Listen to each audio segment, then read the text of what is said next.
Anyway. Okay. Are we good? Are we on? Looks like we're live. Red button. Refresh. And I'm still muted, so I think we're good.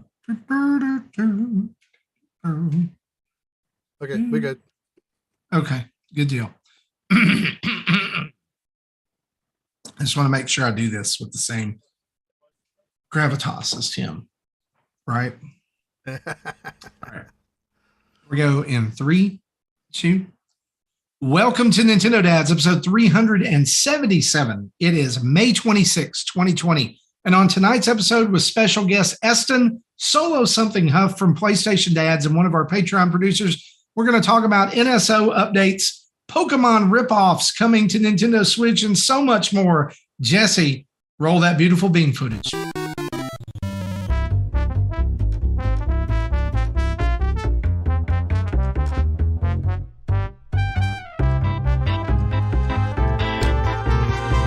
Hey, what's up, everybody? It's Marty here. It's episode 377, and it's May 26, 2022.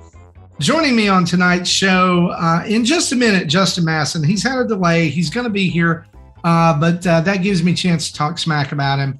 But also joining me on the show tonight, one of the, we missed you a few weeks ago, by the way.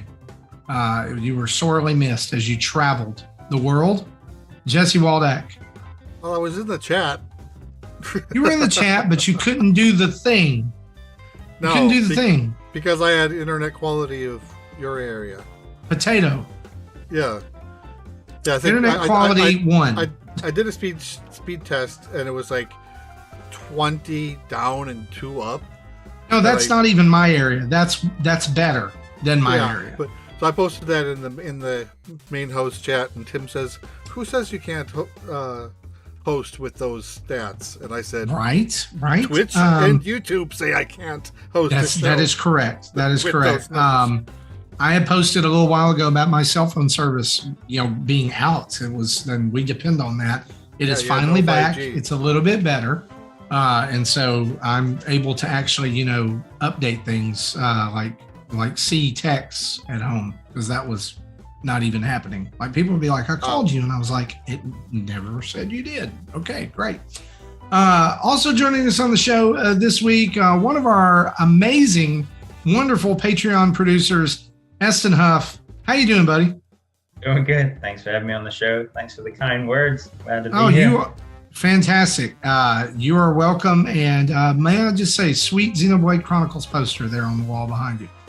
Oh, thanks. Yeah, I plan to get the third that I have right next to it, and need to get the first. If you are just an audio listener, he's in a room. Just imagine this room, gray couch behind him, teal walls, a nice lamp providing some LED light behind him. He's illuminated, and there on the wall, framed, matted, wonderful. The cover art of Xenoblade Chronicles 2 looks amazing there in that room. And like you said, Xenoblade Chronicles 3 coming out soon. Hopefully getting a poster for that too, right? Amen to that. All right. Well, guys, we have a smackerel of news tonight, as Winnie the Pooh would say, just a smackerel of news. But that gives us the ability to have lots of chats about other things. And so let's just dive straight into the little bit of news we have, shall we?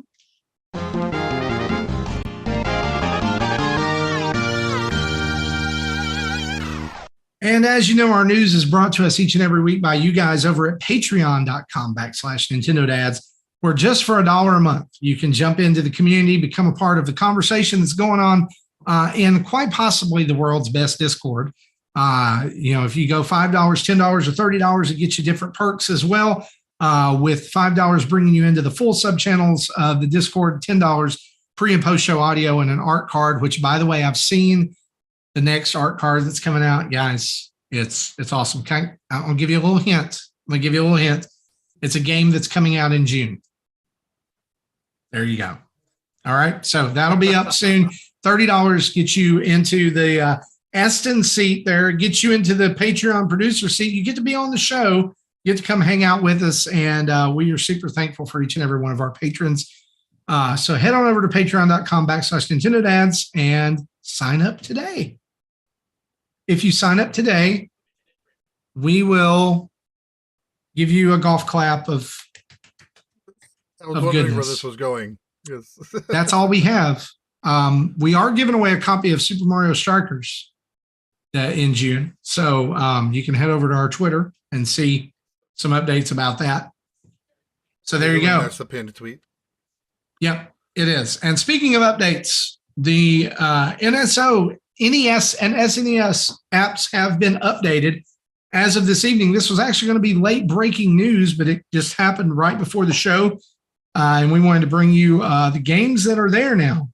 For Super Nintendo's getting 2 games, Congo's Caper, which is about a monkey, and Rival Turf, which features one of the worst protagonist names of all time, Uzi Nelson. OOZIENELSON. Uzi Nelson, who looks like M. Bison if you ordered M. Bison on Wish.com. Or Etsy. Yeah. He's Etsy Bison. Wish Bison. It's a side-scrolling beat 'em up. But also included with this, I'm super excited about this. And if you listen, do not talk bad about this game. All right. I'm just going to go ahead and say it on the front of you. You cannot talk bad about this game. Pinball for the NES is now available on the NES NSO app. And this, y'all, listen, this is a fun game. Yeah, I'm kind of surprised this one didn't make it earlier because I'm okay with this one. Here's the deal. This was one of the first NES games I ever bought with my own money. I love pinball. And there's a bonus. Your choice was better than my choice for my first game. What was yours? Castlevania 2. Oh, dude. I had Castlevania 2, but it was not. Thankfully, I didn't spend my own money on that. That was the Have I ever told you the story? Spending money on. I know I've told the story of getting my NES for Christmas, but did I ever tell you what the second game I got was? Like I got the pack-in Mario Duck Hunt Track and Field, but do you know what the other one was? No.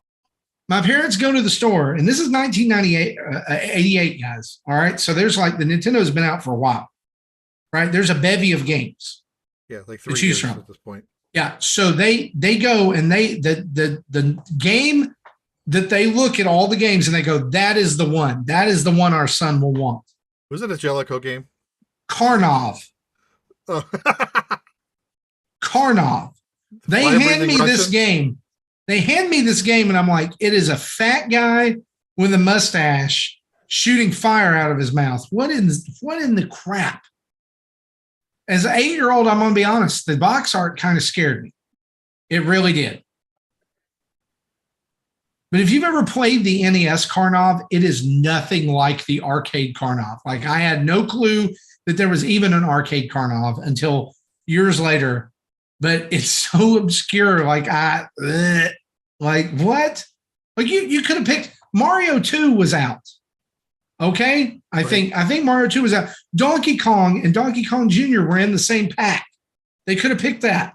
They could have picked Zelda. You could have gotten Donkey Kong Jr. Math. Okay. Fair point. Esther, did you have the NES as a child? Oh yeah, I got it as a Christmas present. I had the Rob Robot, the Duck Hunt. Yeah, and they actually, my parents got me. I feel bad now because they got me, and they went and they said pick a game out and stuff like that, and they let me be a part of it. So I actually ended up getting my first childhood memories of it is Contra. Was one of the ones I got. Oh, and dude, so, there's that's like on the top 10 like games you need first for the NES, right? Yeah, Castlevania, Contra, Mega Man. Gradius, you did infinitely better than Karnov.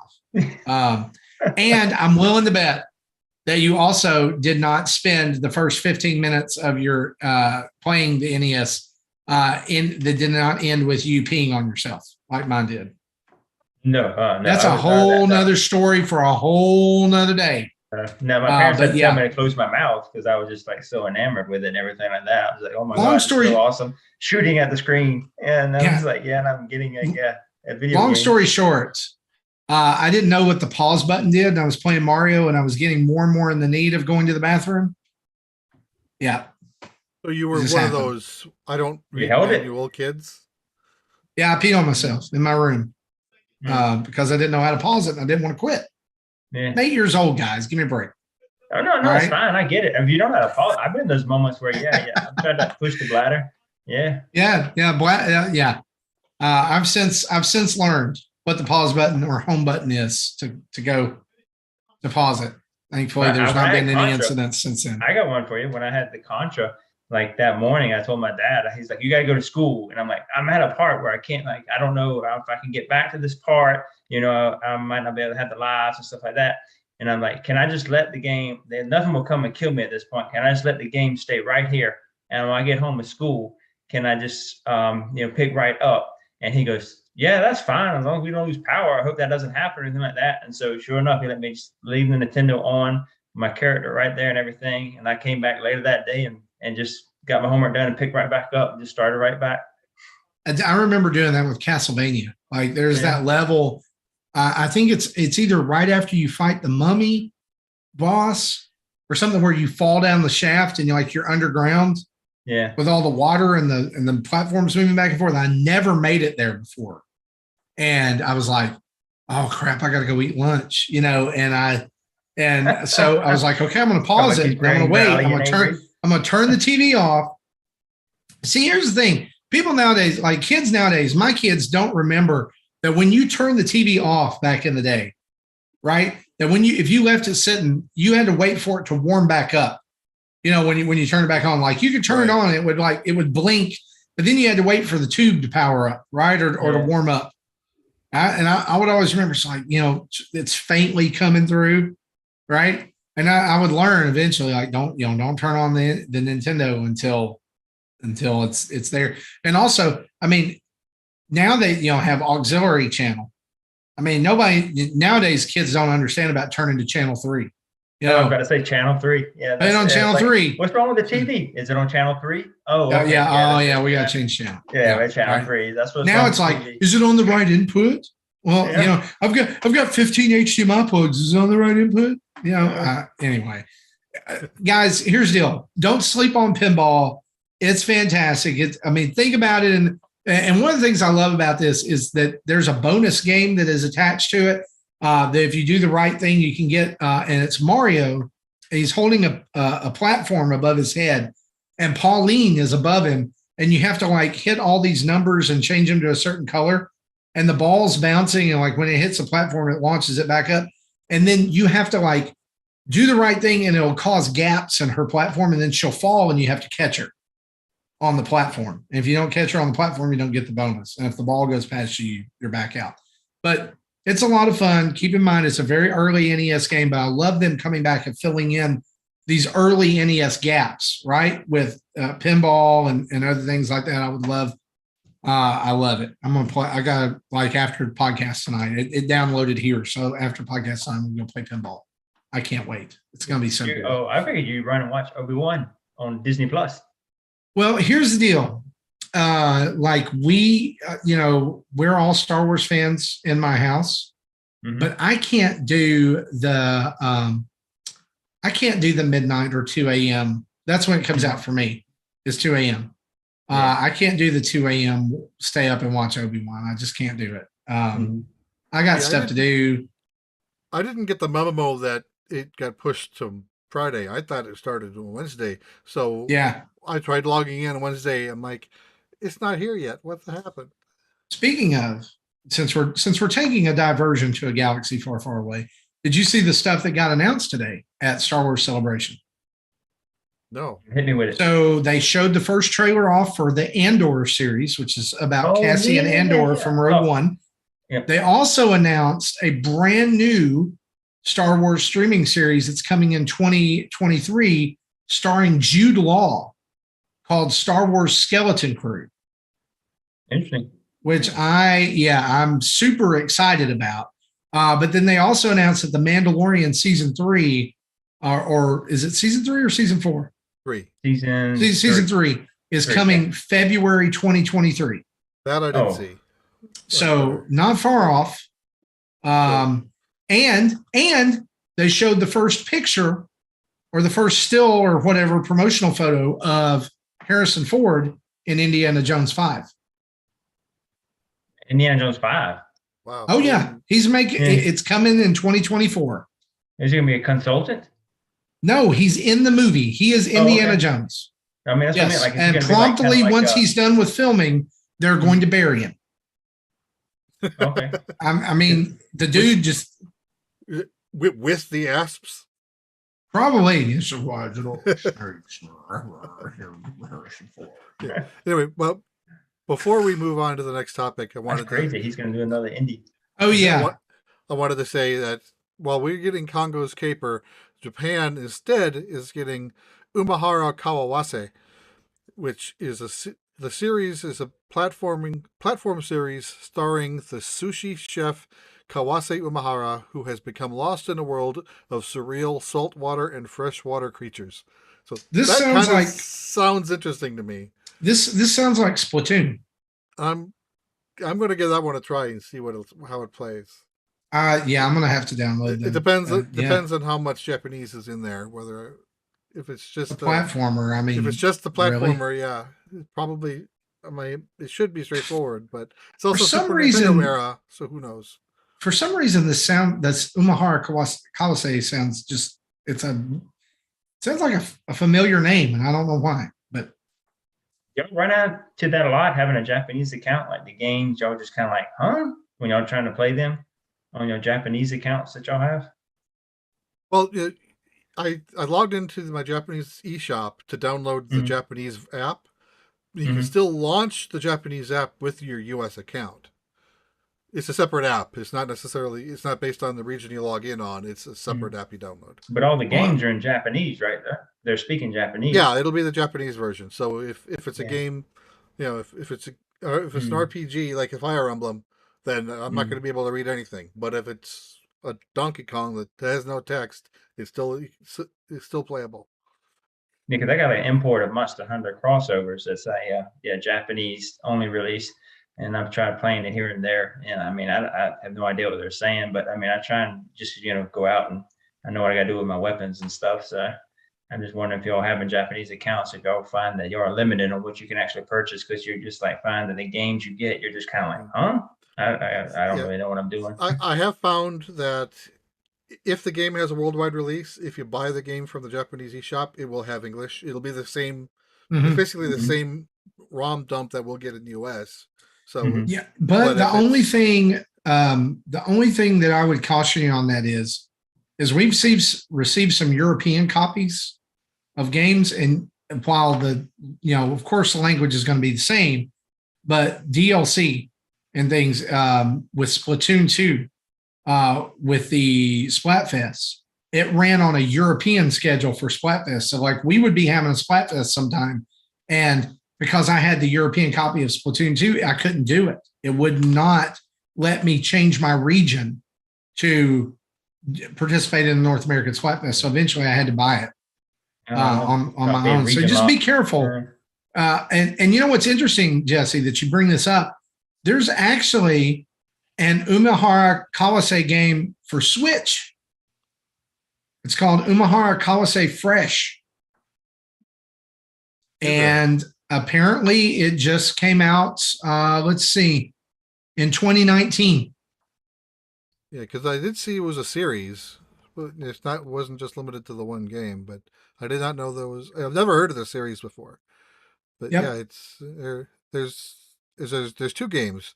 There's Umahara Kawase Bazooka, and then Fresh.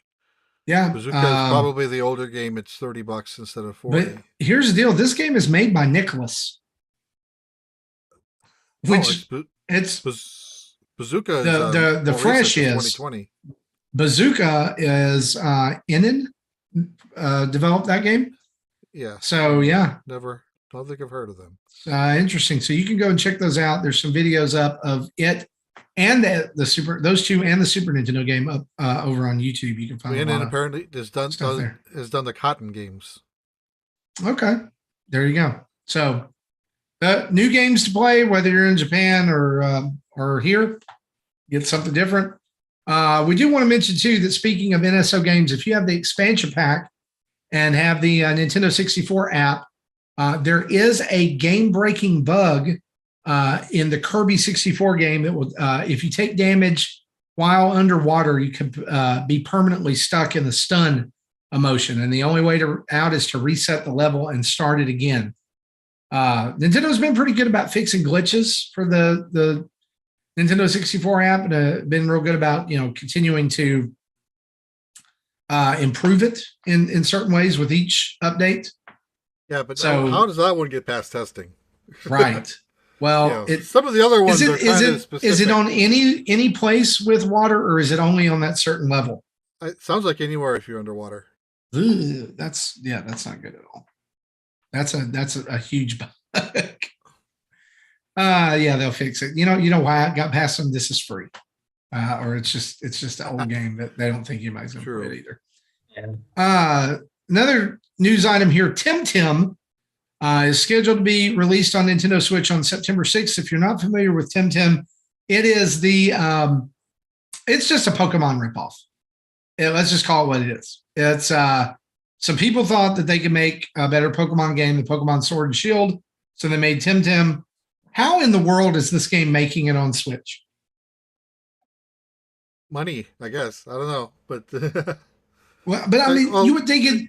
Well, I know it's not using direct assets or anything, but just the concepts there. It's enough that's very familiar. You can't copyright gameplay and concepts. You can only copyright art and music and things like that. So, yeah. Well, in fact, I saw a game coming called Balloon Flight, which of course I misread when I saw the PR. I misread it as Balloon Fight. Like, why is Balloon Fight? Oh, it's not. It's a different game. Balloon Slight. Balloon Plight, Balloon Might. You make whatever you want. It's fine. Totally fine. Anyway, this is coming on September 26th. It's been available on Steam for a while, and so it'll be out. If you're interested in non-Pokemon, then there you go. It's coming. And speaking of Pokemon, this is totally a Nintendo thing. Like, I just look at it and go, I don't understand this. Well, this is Supreme Nintendo.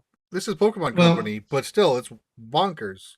Yeah. So back in February, the Pokemon DP sound library was made available to let people stream and download audio tracks from Diamond and Pearl. That is now being shut down next week in 5 days.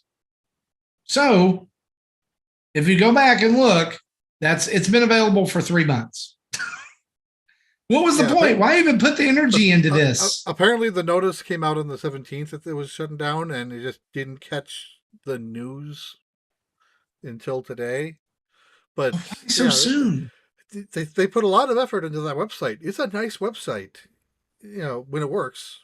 But that they had to have. Obviously, I don't think they planned for this to be only up for 3 months. Something happened that forced them to shut it down. I don't know what, because they own the copyright to the music. So why would they shut down? Can you play the music? If you download it. Yeah. Oh, so once you download, you can still. It's not like it's got like some kind of like digital signature on it or anything. No, there's no DRM, and so okay. And part of the benefit of downloading music from this site is you're able to play it, say, as background in a podcast or in a video, and it's supposed to be legit. They're not going to copyright strike you or anything. They would only do that. Guys are going to jump through windows. Right. It's not, you couldn't just say, here's the song, but as long as it's background to something else, that's supposed to be fine. And under the terms of their terms of in service, people who's downloaded the music can still do that. So that apparently those terms still aren't ending. You just can't download it anymore. So if you want a copy of those audio tracks, you got 4 days left to download them. Was it like a test? Just kind of like they wanted to see if people were interested, and that's why they just ran it for 3 months? No, it's just the Pokemon Company. They're like, I mean, was bad is good, was good is bad. Like Jesse said, I mean, I just went to the website and looked around for just a second. It's a really well done website. Why? So the first time I went to the website, I couldn't download the bundles. I literally had to download each track one at a time, and there's like 140 tracks. And then I did go back later, and I was able to download it in 2 separate zip files as disc 1 and disc 2. And then I kind of put in the metadata by hand to make it look nice in my iTunes. The thing that bothers me about this is at least for Japanese fans, a lot of times soundtracks for games are made readily available. Now, like that's a thing. Like that you can go buy CDs of like Mega Man music and Mega Man X music, and Castlevania, and all kinds of things. Buy it on vinyl. But most of the time, if you use them even as a background, you can get a copyright hit on it. Right, but what I was saying is that for us, it's like a lot of times video game soundtracks are not made available. Right. And so it's really hard to find quality versions like this where it's like direct from the publisher. And so to have it like just to be available for 3 months it's just kind of strange. But yeah, I love like getting like video game soundtracks, and so I love it whenever like they include that on a game. What I don't like it is whenever they include it on the game and it's actually like the game downloads the soundtrack and it's just on your console. So you can't like put it on your computer and put it on your iTunes. You can like listen to it driving around your car and stuff like that. So I get stoked. My favorite is a game comes with a disc. My favorite is a game comes with a soundtrack, not the soundtrack, just a soundtrack. It has a physical CD, but it's like 5 tracks instead of. Oh, I got it. I got it down here. Like I got it right here. Like Sakuna, Rice and Ruin. Yeah, it's all like CDs and stuff like that. Yeah. So yeah, I've been in that situation. I had to get like a CD uploader and stuff like that. I'm like, we bought some Mac like computers for our job like 3 years ago for the office here. They don't even come with a CD drive anymore. They don't even come with the slot. We had to buy like a USB when to do stuff. It's like, yep, we've moved on. But like, I guess it's just that like in Japan and other regions where these are readily available, it's just more culturally acceptable to have those. I wish it was more so here because I mean, there's some incredibly good, even going all the way back to the NES, there's incredibly good music. That's just, you have to go to YouTube and find it when the Nintendo copyright strikes you or whatever. Well, why copyright strike games? Like we had that YouTube user a few months ago who like lost their entire YouTube channel over this stuff. Why even go to the trouble of copyright striking and doing all these things and like getting it removed if you're not going to provide it, And it's like with Smash. Smash has an incredible soundtrack, right? So many remixes and things of games. But they're like, yeah, you can listen to it on your Switch. And then you can put your Switch in your pocket and I'm like, let me have it so I can put it on my phone and I can like. I'll pay for it. While I'm jamming around the house. Yeah, I'll pay for it. Yeah. Hey guys, joining us. Joining us on the show right now, Justin Masson. He has arrived. How's it going, buddy? Oh man, sure, guys. It's been a journey today. All right. I spent the last 3 hours outside building lawn furniture. Not my best right now, So it's been a real journey to get here. It's been a long road. Do you need to go have a lie down?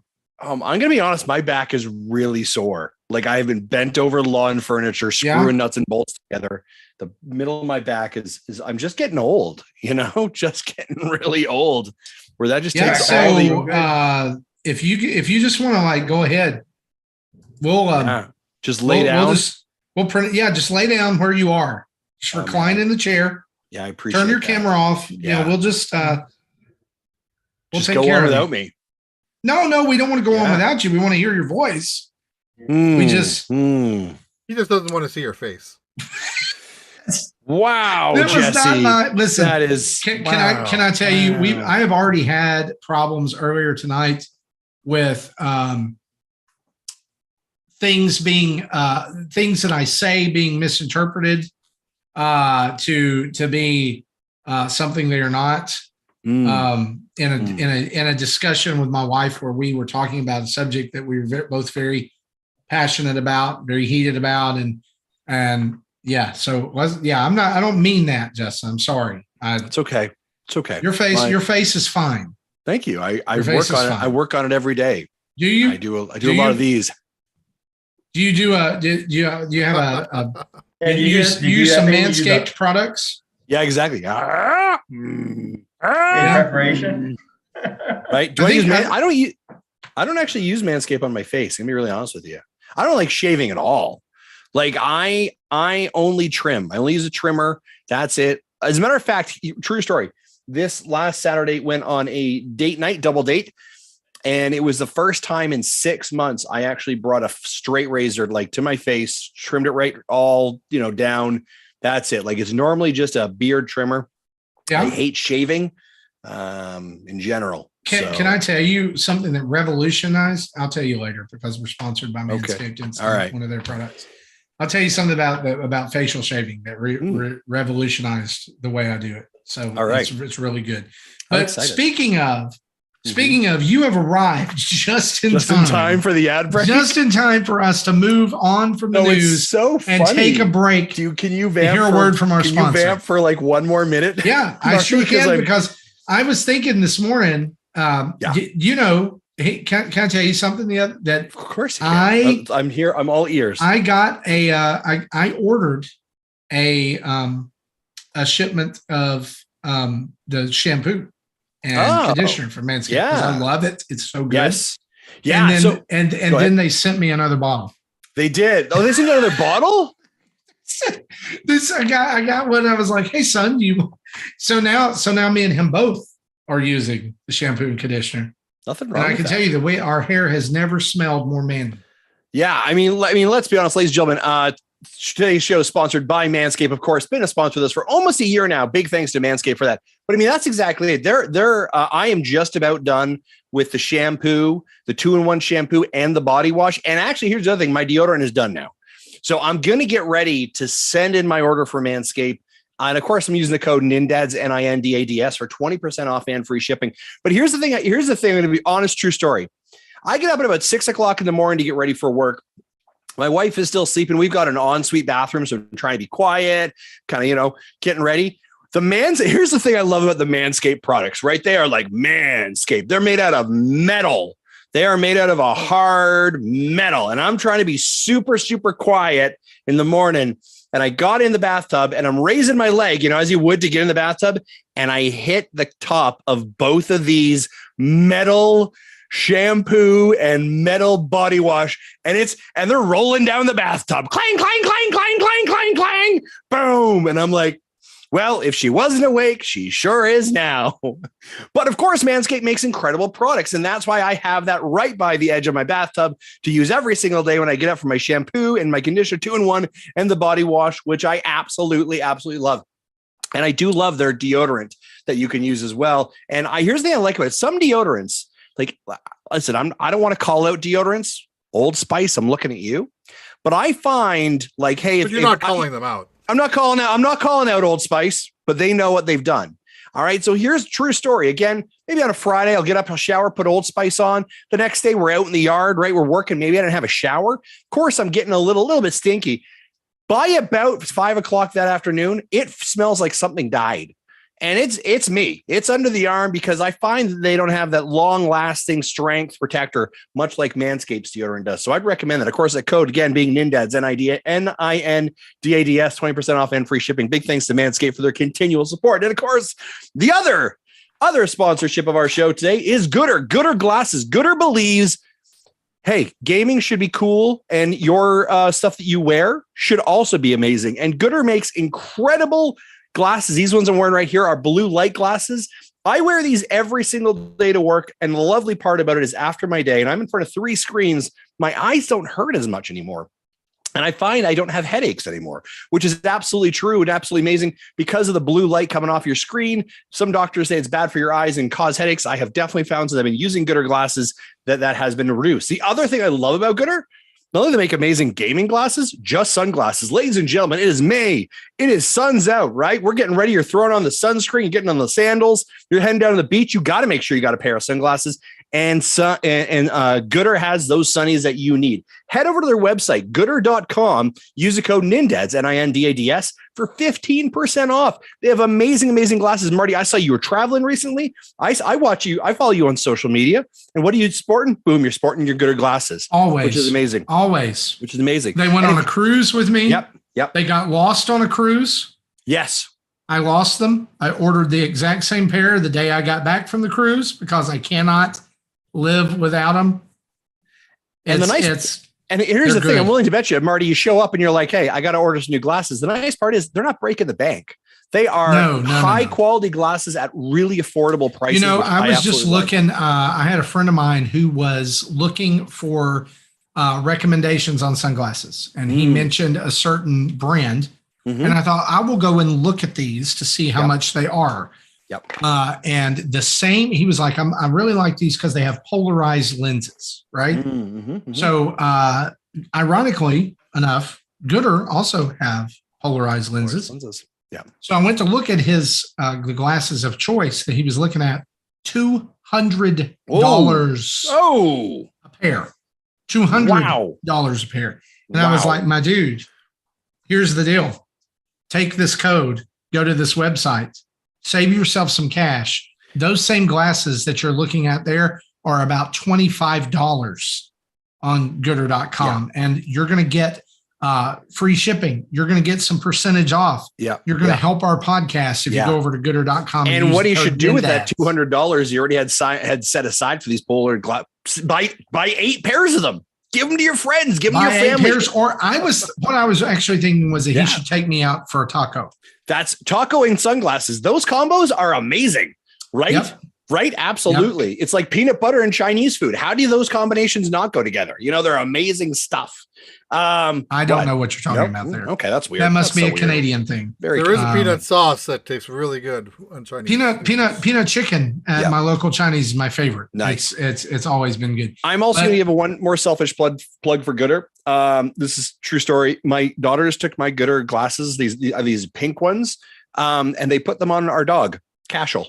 And he looked absolutely adorable. So if you want to see an adorable picture of my dog wearing Gooder sunglasses, head over to Masson23 on Twitter. And it's pretty awesome. And we tweeted out to Gooder and said, hey, looking for a new spokesperson. And they were great to respond. I love Gooder.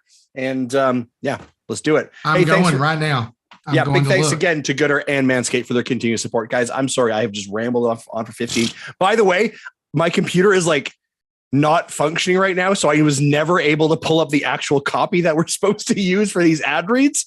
So I apologize that this is purely off the hip. So, well, I think you've done a good job because now I want to go buy some more Manscaped stuff. There you go. Hey, I saw in the notes here. By the way, can I say this as a dude? I'm going to say this, guys. It's about to be summer. It's about to be really hot. Things are about to be sweaty in certain regions. All I'm going to say is you need a bottle of crop preserver. And you need to use it. It'll change your life, especially if you're a fellow like me who suffers from something that so many of us affectionately know as chub rub. Yeah. So just saying, chub rub. Go ahead and go over there and use those codes. Get yourself some crop preserver. You will be glad you did come like July 4th when you're out there sweating, grilling those dogs, looking for the fireworks, and not hurting in certain areas. Just from existing. Just saying. I see we're about to segue off this pretty quick here. Question. We are. And I know. And I just saw the notes here. I want to ask a question to this group, and I'm late. I apologize. Okay. No, it's fine. Temtem getting a release on the Nintendo Switch. This Pokemon. We talked about that. What were the thoughts on this game? Because this game actually looks kind of interesting, and I don't know why. I called it Pokemon ripoff version. Oh, for sure it is, and they knew that for a while. And if they did 2 versions of it, they could call one of them Temtem Scam and the other Temtem ripoff. Nice. Did you use that joke earlier? Like, is this the second time? I saved it for I just thought of it. It just came out. Okay, because I was like, if this is the second time the audience has heard it, I appreciate it. I wasn't going to invest money in this, but if it shows up on Game Pass, I'll give it a try. Really? I would have thought this was totally in your jam. I've got other things that are still waiting for me to play, like Kirby and Switch Sports. I kind of can't listen. I kind of feel like this is one that we buy for Jesse and we force him to play it. Oh yeah, we're totally getting a review code for this one. Like these guys were really it's good coming, already. buddy. Oh yeah, it's coming. You're gonna have to play Temtem. Well, can we Photoshop this and, by the way, and name it Temtem, like Tim Off, and put his face on the animals? Gosh, how haven't we already done that? Yeah. Okay, that was just my question. I was curious. I'm checking to see if what else is coming around September. If there's anything I need to be worried about. Nothing. There's nothing important. Splatoon, you're not playing that. Yeah, that's totally not your jam. For him to be like, I'm not. I should be done with Live Alive by then. Hey, Justin. Yeah. Hey, Justin. Did you know Eston's here? Hey, Eston, what's going on? Not much. How are you? Good. Hey, the Xenoblade Chronicles 2. Is that the picture in the background I see there? Oh yeah.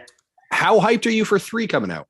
Very hyped. Yeah, I'm looking forward to it immensely. Yeah, I'm hoping that like whenever they release it on the Nintendo store, that it's the special edition, that it's not like a collector's edition, that it's not like a limited thing, so that it's like punch enter now or you lose out for good, and then subject yourself to eBay.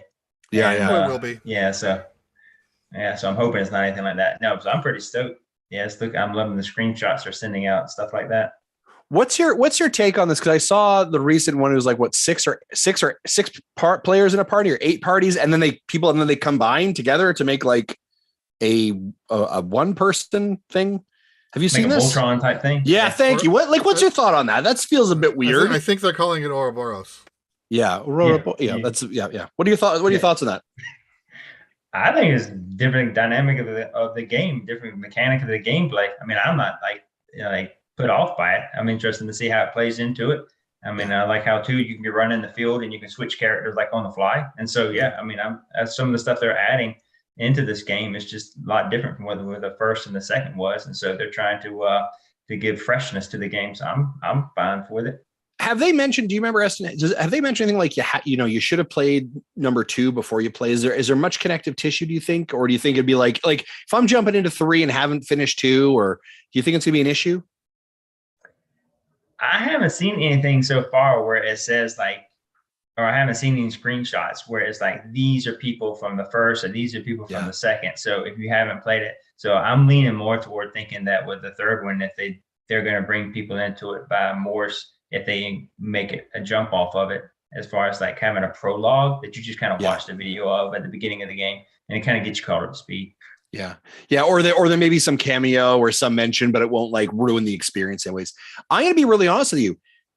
Xenoblade 3, I am super hyped for, and I don't fully understand why or know why. I enjoyed because I'm not.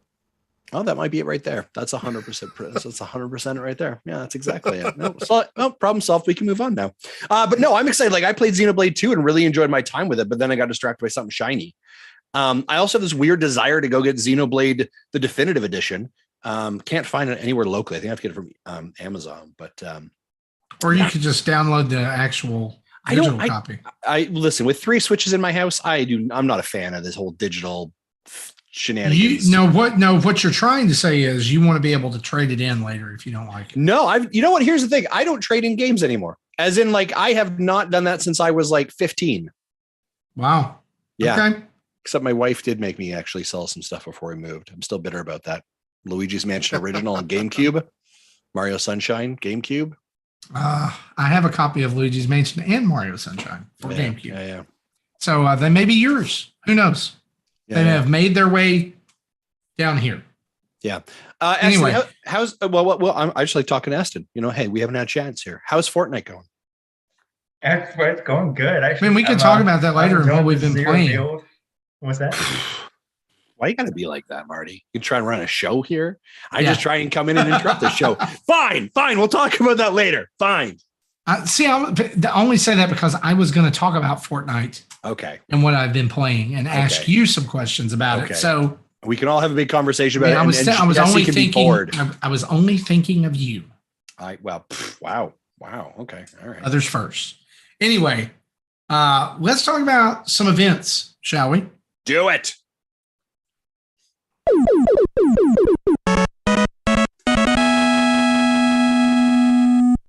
So Tim would normally be here to remind us about the dinner table, which is every third Friday of the month. But he's not able to be on the show this week. But I wanted to remind everybody for him, the dinner table is a show where Tim and the Nintendo Dads Discord community get together to discuss what's on everybody's minds. And this show is more just kind of group hangout than it is a show that gets produced per se on the feed. We actually don't record it at all. And so if you feel like you want to come and just hang out with some friends who also love Nintendo and love video games and you think would understand you, the dinner place is your place. And so everybody brings a topic they want to talk about. And sometimes I've heard these discussions go on for a long time, like 4 a.m, a long time. So if you want to join in, you have to be a patron or a Twitch subscriber. And basically what happens is you will need to go into our Discord and join the call on Friday, June 17th at 10 p.m. Eastern. All right. So June 17th it's coming up pretty soon. That could be a banger of a dinner table to join, because in theory, that should be a couple of days after Nintendo's E3 Direct. Yeah. In theory. Well, we know that Microsoft and Bethesda are going on June 12th. Their usual Sunday. It's their usual Sunday. And so if the dominoes begin to line up and fall right, Nintendo will potentially go, as they normally do, at 9 a.m. Central Time on Tuesday. June 14th. June 14th. Well, nothing's been announced yet, so don't hear us saying that. I think it's normally 9 Pacific, so it's 11 Central. 9 Pacific. You're right, Jesse. Thank you for the correction there. You're right. And Tuesday the 14th is what we're that's kind of the date we're circling on the old Nintendo. I'm not Dad's saying calendar. predicting. We're estimating. Right. I don't know that. I mean, I think something is coming in June from them, but they may go not even on that week. Yeah. Yeah. Like 2020, they didn't do anything in June, but last year they did. Yeah. I think if we're going to hear something, we're going to hear it in the next week or two, or the week essentially. I don't. Right. I think it's going to be another 48-hour. You think so? Yeah. Hey, there's a Nintendo Direct in 2 days. Speculate away. They'll announce Could be right. during the Bethesda talk. Ooh. That could be. Ooh, on a Sunday, you think? They don't do a whole lot of announcements on Sunday. They normally don't, but that would be cruel. Just pull away the web traffic. Well, we're in the E3 conversation. Eston's here. Eston, what do you want to see from Nintendo at their quote unquote E3? Any predictions? Not E3. Yeah, they're not E3. Yeah, I'd like to see a release date for Breath of the Wild 2. I'd like to see a hint. I'm just pulling stuff out that I would like to see, although I'd probably like none of this really will come. I'd like to see maybe a hint as far as like what the next kind of like hint of a Switch model we might get, if it's going to be like kind of like an actual upgraded dock or something like that, any kind of hardware thing. Yes, I see head shaking. I know I was going to get that with that, and it's okay. Come at me, and and then I want to put them up, and then I also like to see some of the. When is the E3? What is it? It would have been like the week of June 12th. Okay. June 12th. Okay. Yeah, and so that's my big thing right now. Just seeing when we get the Breath of the Wild 2, when we're gonna get that, and then the maybe some more hardware introductions. Nice. I like all of it. So I mean, I'm not like I don't have like a treasure trove of stuff I'm looking for. Here's the only prediction I have, because I think that this is such a weird year with things getting delayed like they have. And, obviously Advance Wars are supposed to be out now. And because there's crazy stuff going on with that and Splatoon and Xenoblade swapping and Breath of the Wild 2 getting delayed. The only prediction I have is I do think that we are going to get another Game & Watch handheld. And I think it's going to be Kirby. Oh, yeah. Yeah. If I think that we will see that at some point this year. It may not get announced at E3. it may be kind of a thing that they throw in toward the back half of the year to pad out the release schedule, because that's easy, right? I mean, those bodies are pretty much the same. You just make a different, different color parts. Yeah, so it's basically an NES emulator inside. Yeah. That you can slap whatever and ROM you want. it would be really great to have Kirby 1 and 2, because those were Game Boy games, Kirby's Adventure all on the same little device, kind of like they did with the Zelda version. So what type of legacy Game & Watch game would they change up and put Kirby's Ooh. face on it? That's hard. Well, Kirby's always kind of had those Game & Watch style mini games since Adventure that have been boiled into baked into the game. Like they had the samurai thing with Adventure and the shootout. And there's always been different things like that. I don't know. I'm not really familiar with the whole Game & Watch catalog. So that's going to be a good question for our audience. I used to be more well-versed when I was younger. Yeah. I see a couple comments here in the chat, and Friendo saying Advanced Wars release date. I'm going to be really honest with you. I think that's going to end up being in 2023. That is such a finicky one based on the world. And I think, how much time you give in respect of after war is done, right? Obviously you can't put it out now. I mean, it's literally done, right? Like the models are pressed, right? It is sitting in they are sitting in a warehouse somewhere. That game, it's sitting in boxes. Yeah, it's sitting in boxes. One person had it downloaded for a day. Yeah. So I think that one's, that's going to be, I mean, the other thing with that is Nintendo, that could also be very much a one that Nintendo saves and just says, and it's out today, right? Like they could end up doing that. See, I was kind of thinking they have a physical print of it, so maybe that's one of the things they lead with in June. Yeah, hey, it's out today. Well, I don't think they can do that if they have physical copies out there. I thought about that after I said it, Jesse. I was like, yeah, you're 100% right. Sorry. I just want it. I mean, I know that it's a real niche game. It's not going to light the world on fire. It's not going to be a game of the year type thing, but I was really excited for it, and I can't wait to play Advance Wars. Yeah, either have I. I've never played it. Yeah, it's kind of, I love it for the it's kind of cute factor with the thing, but it gets some seriously deep strategy later in the game. I've never beaten either of them.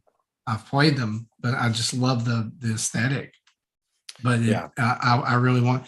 And to answer your question about what Game & Watch could it be, there's actually a Game & Watch game called Chef, where you flip different food items into the air with a frying pan. It could very well be flipping Kirby-looking food items, like a Maxim tomato and the little drink thing. That sounds. And then it's very on brand for Kirby. And let's have a Kirby model being the one flipping things. Yeah, it'd be super easy.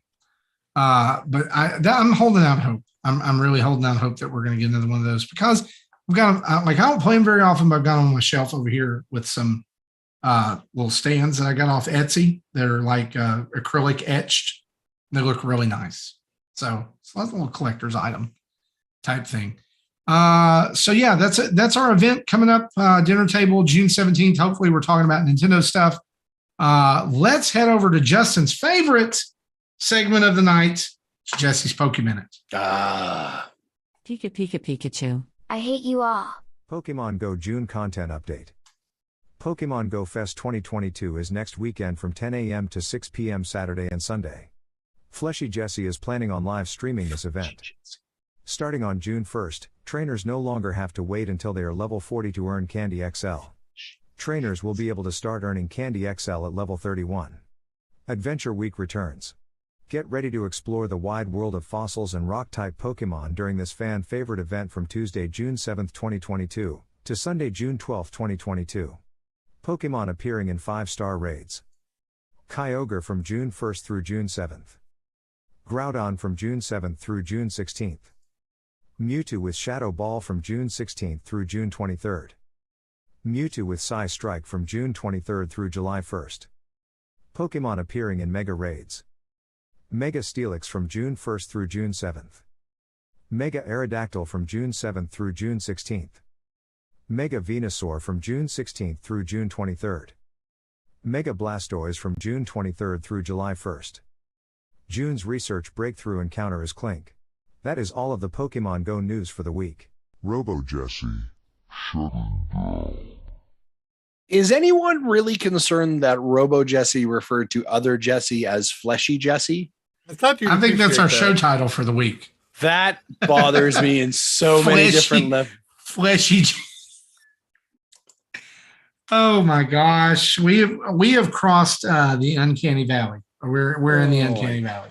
I'm gonna get worried if the thing asks, "Do you want to play a game?" Right? Yeah. If it does, do you want to play? Do you want to play with me? Unplug that bastard. Yeah, it's done. It's done. Yeah, we're not charging.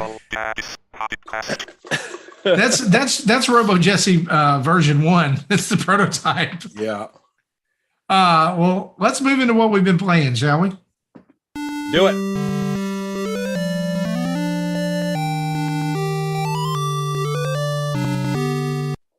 Eston, we're going to start with you. You're our guest. Tell us what you've been playing lately. All right. I got my Switch by here because normally when I put on the spot, I kind of slips my mind everything I've been playing. But I did finish Far Changing Tides. Yes. Love that game to death. I love Far Lone Sails, love Far Changing Tides, love how they're connected. So good. I wish they would do a physical copy of the Far Changing Tides just so I can have the physical copy. I would buy it even though I've finished Far Changing Tides. Beautiful game. Really would recommend anybody that's looking for a great little game that they can sit down and just play. And yeah, you could probably knock it out in one weekend, but it is definitely a fun little little puzzle platformer. And this one has different parts about it where you're going underwater versus the other one. And again, they are connected, the first and the second one. And the way they end off, I mean, it is suggested they could potentially do a third one. And I really hope that they go off and they do a third one on this and make this kind of a chain of games. And the visuals on the second one are just as great as they are on the first one as far as some of the background. I actually did take some screenshots on my Switch just because of some of the visuals that I did see. Also one I've been playing as far as visuals, all these puzzle platformers I've been doing, but I want to get the name right of it, the subtitle name of it right, but it's Vesper. Like a little puzzle platformer, and you're this alien little robot thing, and you are actually it's these humans made these gross humanoid guys made these gross errors, and you start off the game escaping from the ship that's under attack, and it's these two different types of these alien robot beings, and of these different almost religious factions, and you're on one side and you're on the side that really is not very armed at all. And so you make a go for it at the planet below, and so ensues you having to do all this puzzle platforming to try and get to a safe place.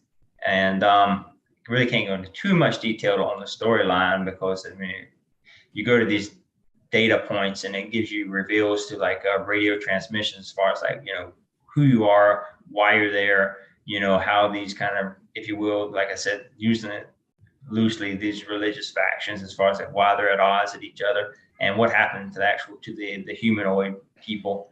And the puzzles can be kind of a little bit repetitive here or there that you're doing, but they do add some variety to them. But again, it does get repetitive. But the visuals in it are great too. The music is spot on. Looks really beautiful on the OLED. If you really like the Ori games and the kind of that deep saturation of light and that bioluminescence, then definitely it's a good game to play.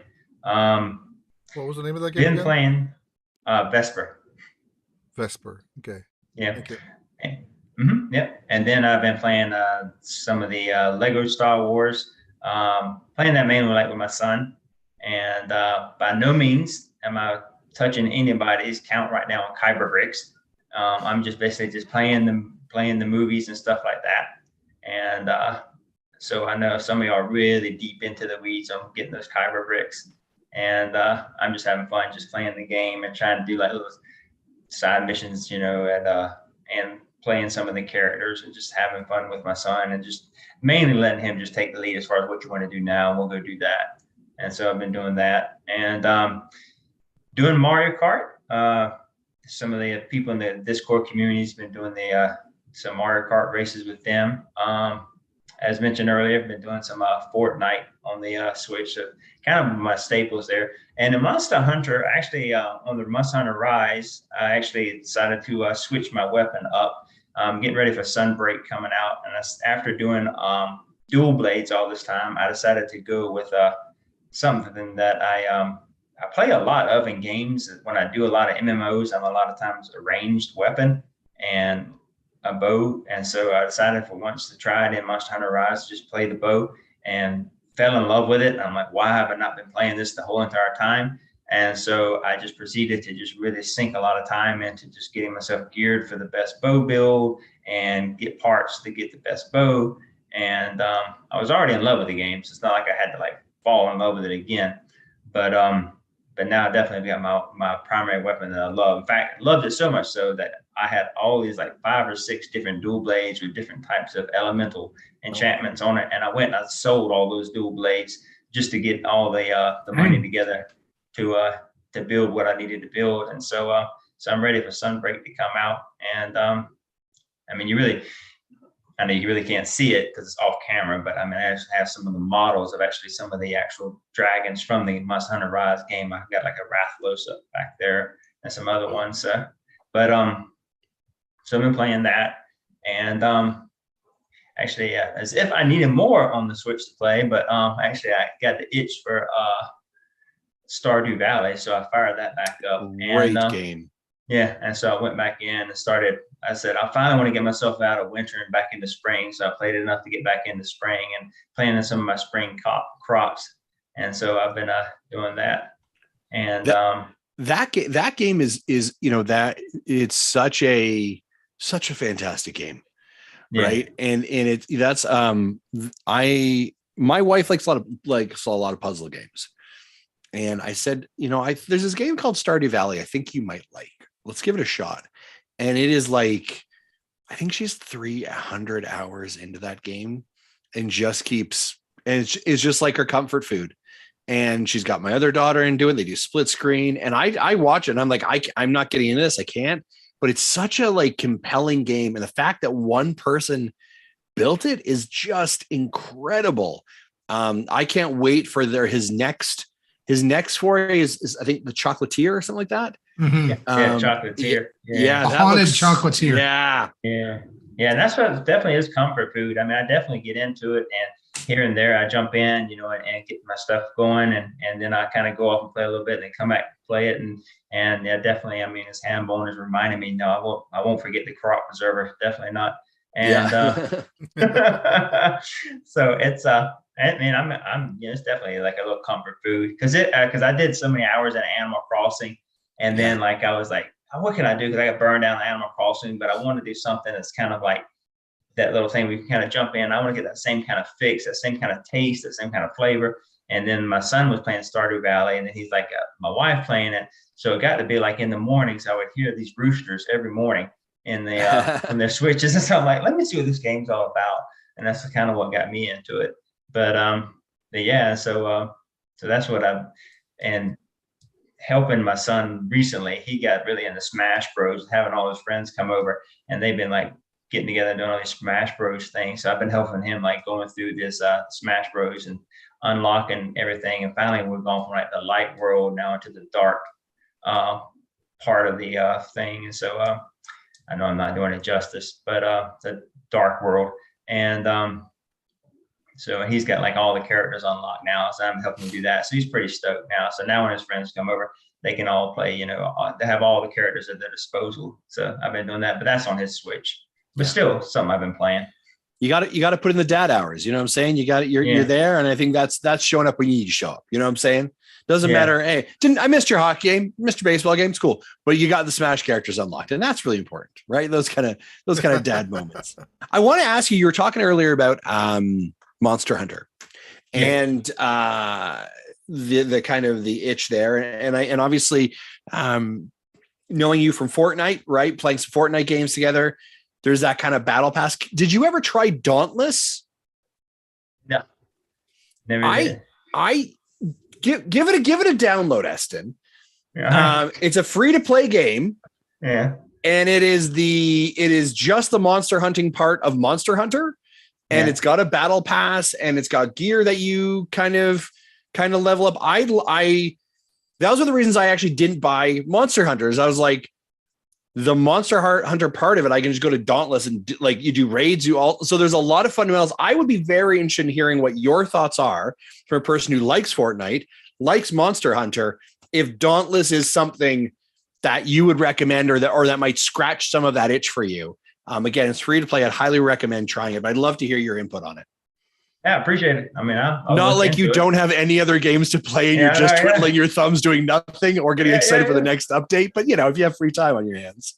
Yeah, when I can plug a minute there. Yeah. No, I appreciate it. I mean, I appreciate you mentioning it to me. Yeah, because it's definitely games on the Switch that I know I'll never get away from. And like Monster Hunter is one, and then the Mario Kart is like one for sure. And like I'm gonna say the Stardew Valley. So yeah, but I'll check out Dauntless. And so yeah, I mean, and then I've been playing some PlayStation games, but this is a Nintendo show, so I won't talk about those. Oh no! Listen, play the one of the founding members of PlayStation Dads. Of course, you got to be here throwing us some information about what's going on PlayStation. So this is your space, Eston. Let's talk about it. Oh, I'll be brief because I respect the time for all the others too. Because y'all want to talk about what y'all been playing. So, God, my camera's. Do y'all see that? My camera's. Like, I was like, am I having a stroke? What's going on here? It's just he's at a rave, and he's sure. It's rave mode. That's his PlayStation saying, "Hey, talk about me." No. I actually have been to a lot of raves here and there, so I don't bring back those days. But, done those quite a number. So I want to go back here and I want to talk because the three of us, Eston and Justin and I, we are all been playing Fortnite. All right, Jesse, time for power nap for you, buddy. Yeah, talking about this season. This season's coming to an end in about a week. They announced today that there will be a season-ending event called Collision. It's happening on June 4th, which unfortunately is the day that my daughter has her dance recital. So I just hate to tell her that I'm not going to be there. I'm just kidding. I'm probably not playing this event. But the tweet that announced this was very interesting because it said something about blasting off and leading to the idea that next season is going to be very space focused. And the rumor has been out there Team for Rocket, a while blasting off again, that Darth Vader is going to be a part of the Battle Pass next year or next season. So interestingly enough, Obi-Wan Kenobi, the character skin hit the eShop today or recently, or hit the Fortnite shop, along with a trailer, which concludes with a red lightsaber. So I'm feeling like this is pretty much confirmation that Vader is going to be in the next Battle Pass, which is awesome. But it also confirms a couple of things that you guys might not know about. The rumored, this season was the blade, that you could get, you could customize and do all the Omni chips, the Omni blade. The rumored build it for next season is an action figure that you unlock different parts for. That you can change his arm out or his head or his torso, different things like that, which I think is really super cool. The guest in the Battle Pass, the rumor is it's Indiana Jones, which is pretty cool. I'll say this, this season on the Fortnite, I have been doing over the last couple of seasons up to 100 and then doing the first couple of bonus pages where you get there's extra stuff. I really thought it was kind of crappy for this season that they locked Doctor Strange's glider and his wrap for weapons behind the bonus pages. But then threw a couple of just really throwaway characters in the Battle Pass. Why are they even there? Gunner was cool. Dual stage passes now? So what it is, Jesse, is every time you level up, you get 5 stars.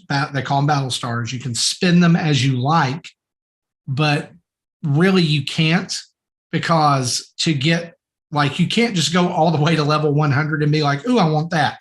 You have to unlock pages by unlocking different things, but you can unlock it at your own pace. Afterwards, there's always been this kind of thing where if you leveled up a little bit after you got to level 100 and did all the battle pass, that you would get like holographic or metallic versions of different characters. Like back in chapter 2, season 4, when they did the Marvel thing, you could get silver, gold, and platinum versions of Iron Man and Captain America or whoever was in the battle pass, Doctor Doom.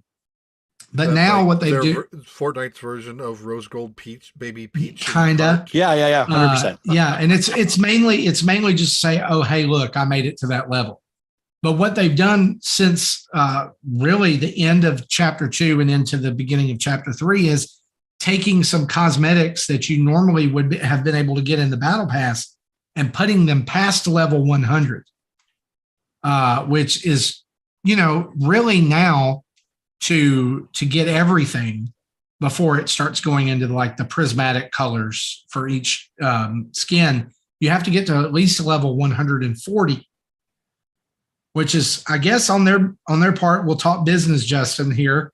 It's smart because it's, hey, we've added 40 levels of stuff, of content to keep you playing longer, right?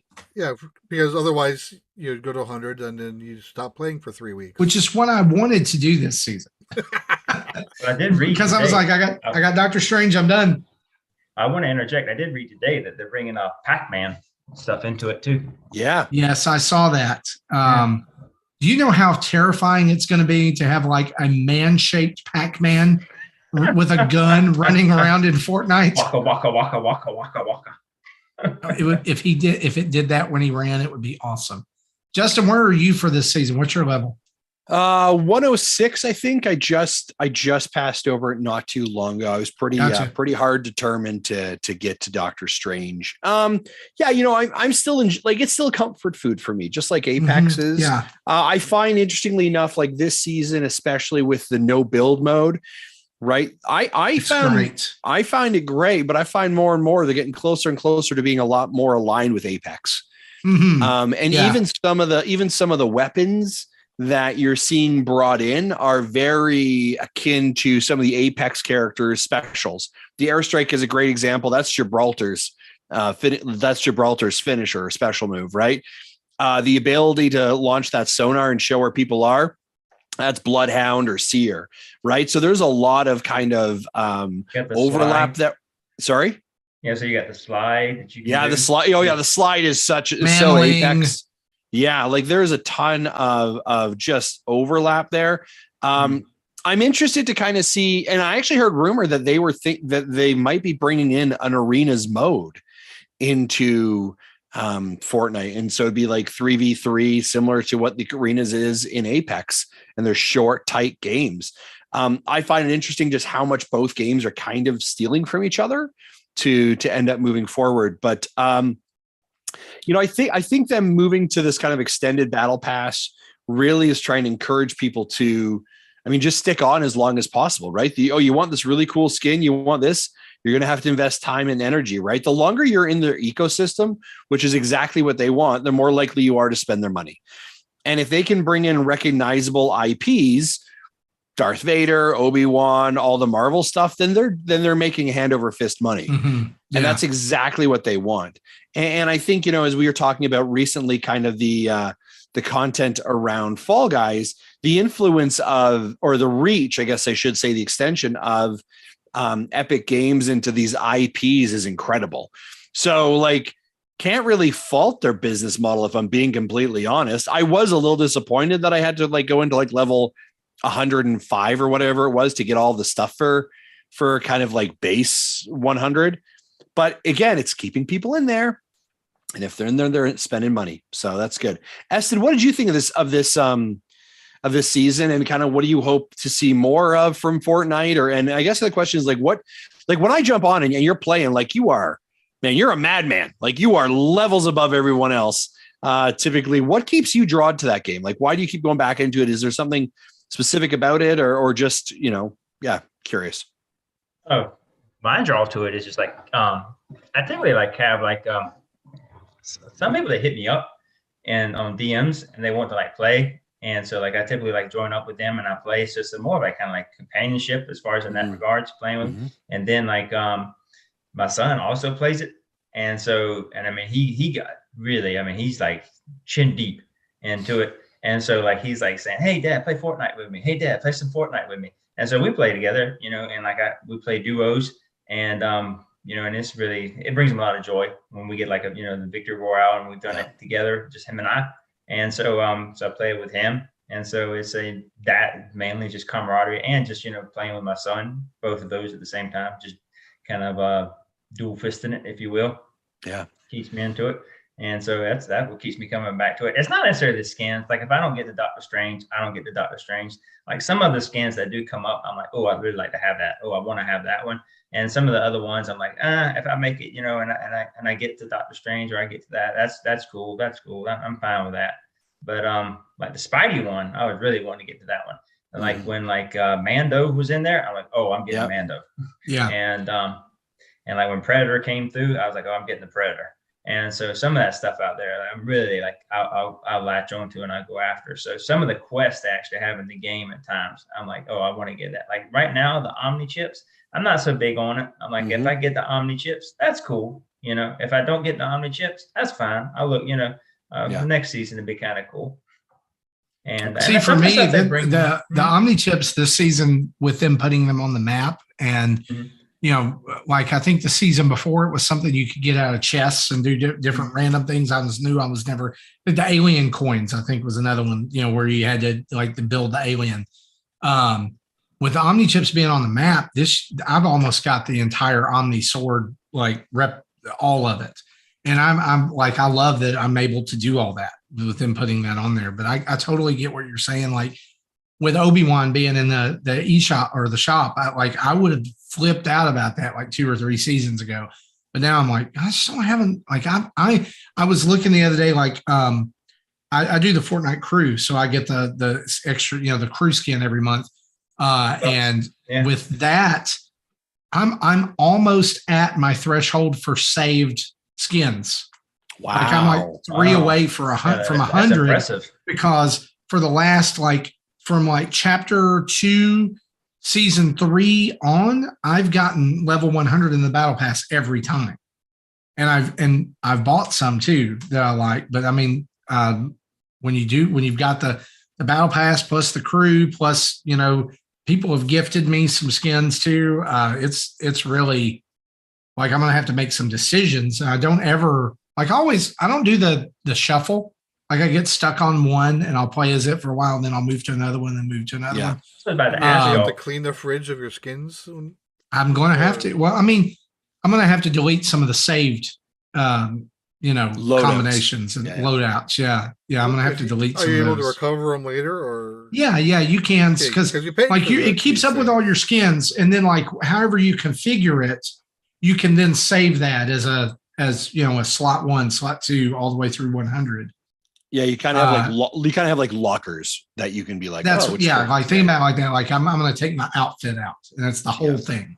It's back bling and all that stuff. So but I would say this: a locker, and then you're able to configure the lockers from a larger pool. Yeah. Yes. You you can't go from A to C. Yeah, I think that where I would love to see them go, and what we actually, my son and I were talking about this the other day. About how cool it would be to have Fortnite skins actually mean something past like just cosmetics. Mm-hmm. And the only way that I could see that happening is if you attach an ability to it. Yeah, then you get in the pay to win complaints. Yeah. Well, but if that ability is, if there's a pool of common abilities and every skin has one, then is it really? Because you could say that about Apex too. It's because some of those things are locked from the beginning, so it's like Splatoon. Kinda, yeah. Like each, it would repeat, But like, there are some characters that it would make obvious sense for them to grapple or swing, like Spider-Man or like Lara Croft or like that. They would have that ability, or there would be a beacon ability for some, or there would be, obviously it would all help you. Yeah. But I mean, like, what's my incentive if I'm in the game and I'm getting skins every season? What's my incentive to go buy them? Well, other than, that's cool. Yeah, I mean, I think the moment you start doing that, I hear you, Marty. But all of a sudden, now you're into Overwatch. Now you're into Apex, sure, right? Where what Eston chooses is going to have a huge impact on me, right? Oh, Eston's choosing a tank. Okay, well, do we have any healers, right? So that changes the approachability. I think that's one of the things that Fortnite does well is there is no pay to win. Right, you can jump in against somebody who has a trash skin. They've never put $1 into it, so right? But they have put system is what you're saying. Yeah, there's no class, and they put 800 hours in the game, and they're just wrecking you, right? And you're like, that's awesome. And I think I get what you're saying. Yeah, Eston, you had a question earlier, I think, about skins. Yeah, I was going to ask, like, for y'all, like owning a lot of skins, do you find like certain skins you just kind of like? And I get that, like, what you were saying, like, Mark, like you get hung up on certain skins and you stay on that skin. Like, what would you say your top 3 skins are that you play? Oh my gosh. I'm going to come back to that question because I'm actually going to boot my Switch up. Yeah, I'm doing my Eston. Do you got yours available? I'm going to tell you what mine are. Oh yeah, I can tell you what mine are. Yeah. Okay, go ahead, Eston. What are yours? Sure. Mando, Gambit, and then I have Aloy, and I got the version of Aloy that you got if you linked to your Fortnite with your PlayStation 5. Yeah, I didn't get that. Kratos. It's not the budget Aloy. It's the sweet looking Aloy. Nice. Budget Aloy. I love it. Thanks. Yeah. That made me feel real good. No. the budget Aloy. Justin, do you have yours? Yeah, I'm just pulling mine up right now. I'm going to tell you, I usually don't flip rotation very often, so I'll like choose a couple things I do, especially when doing duos with my friend Jeff. We'll typically go with the exact same skin, the exact same loadout, because it's confusing to people, right? Because all of a sudden you're like, oh, there's 2 Mandos, and you're like, oh, I got Mando left, and the person's like, I've got Mando, and you're like, oh, wait a second. I like that strategy. That's a good strategy. It's funny. I usually am maybe this is the whole Donkey Kong part of me coming out. I'm usually the bigger kind of like clunkier characters. Yeah, is usually the ones that I'm going to go to my locker right now. There is one of them that I always kind of go to. What is it? It is Ripley versus Sludge, the Slurp series outfit. I don't know if you can see. Oh yeah. The guy that's made out of Slurp, right? Yeah, the guy that's made out of Slurp. I really like that guy. I use him a lot. He's kind of my default. I want to know what Slurp is. No, it's like the thing that is made out of. It's the thing that's made out of the shield stuff is made out of like potions.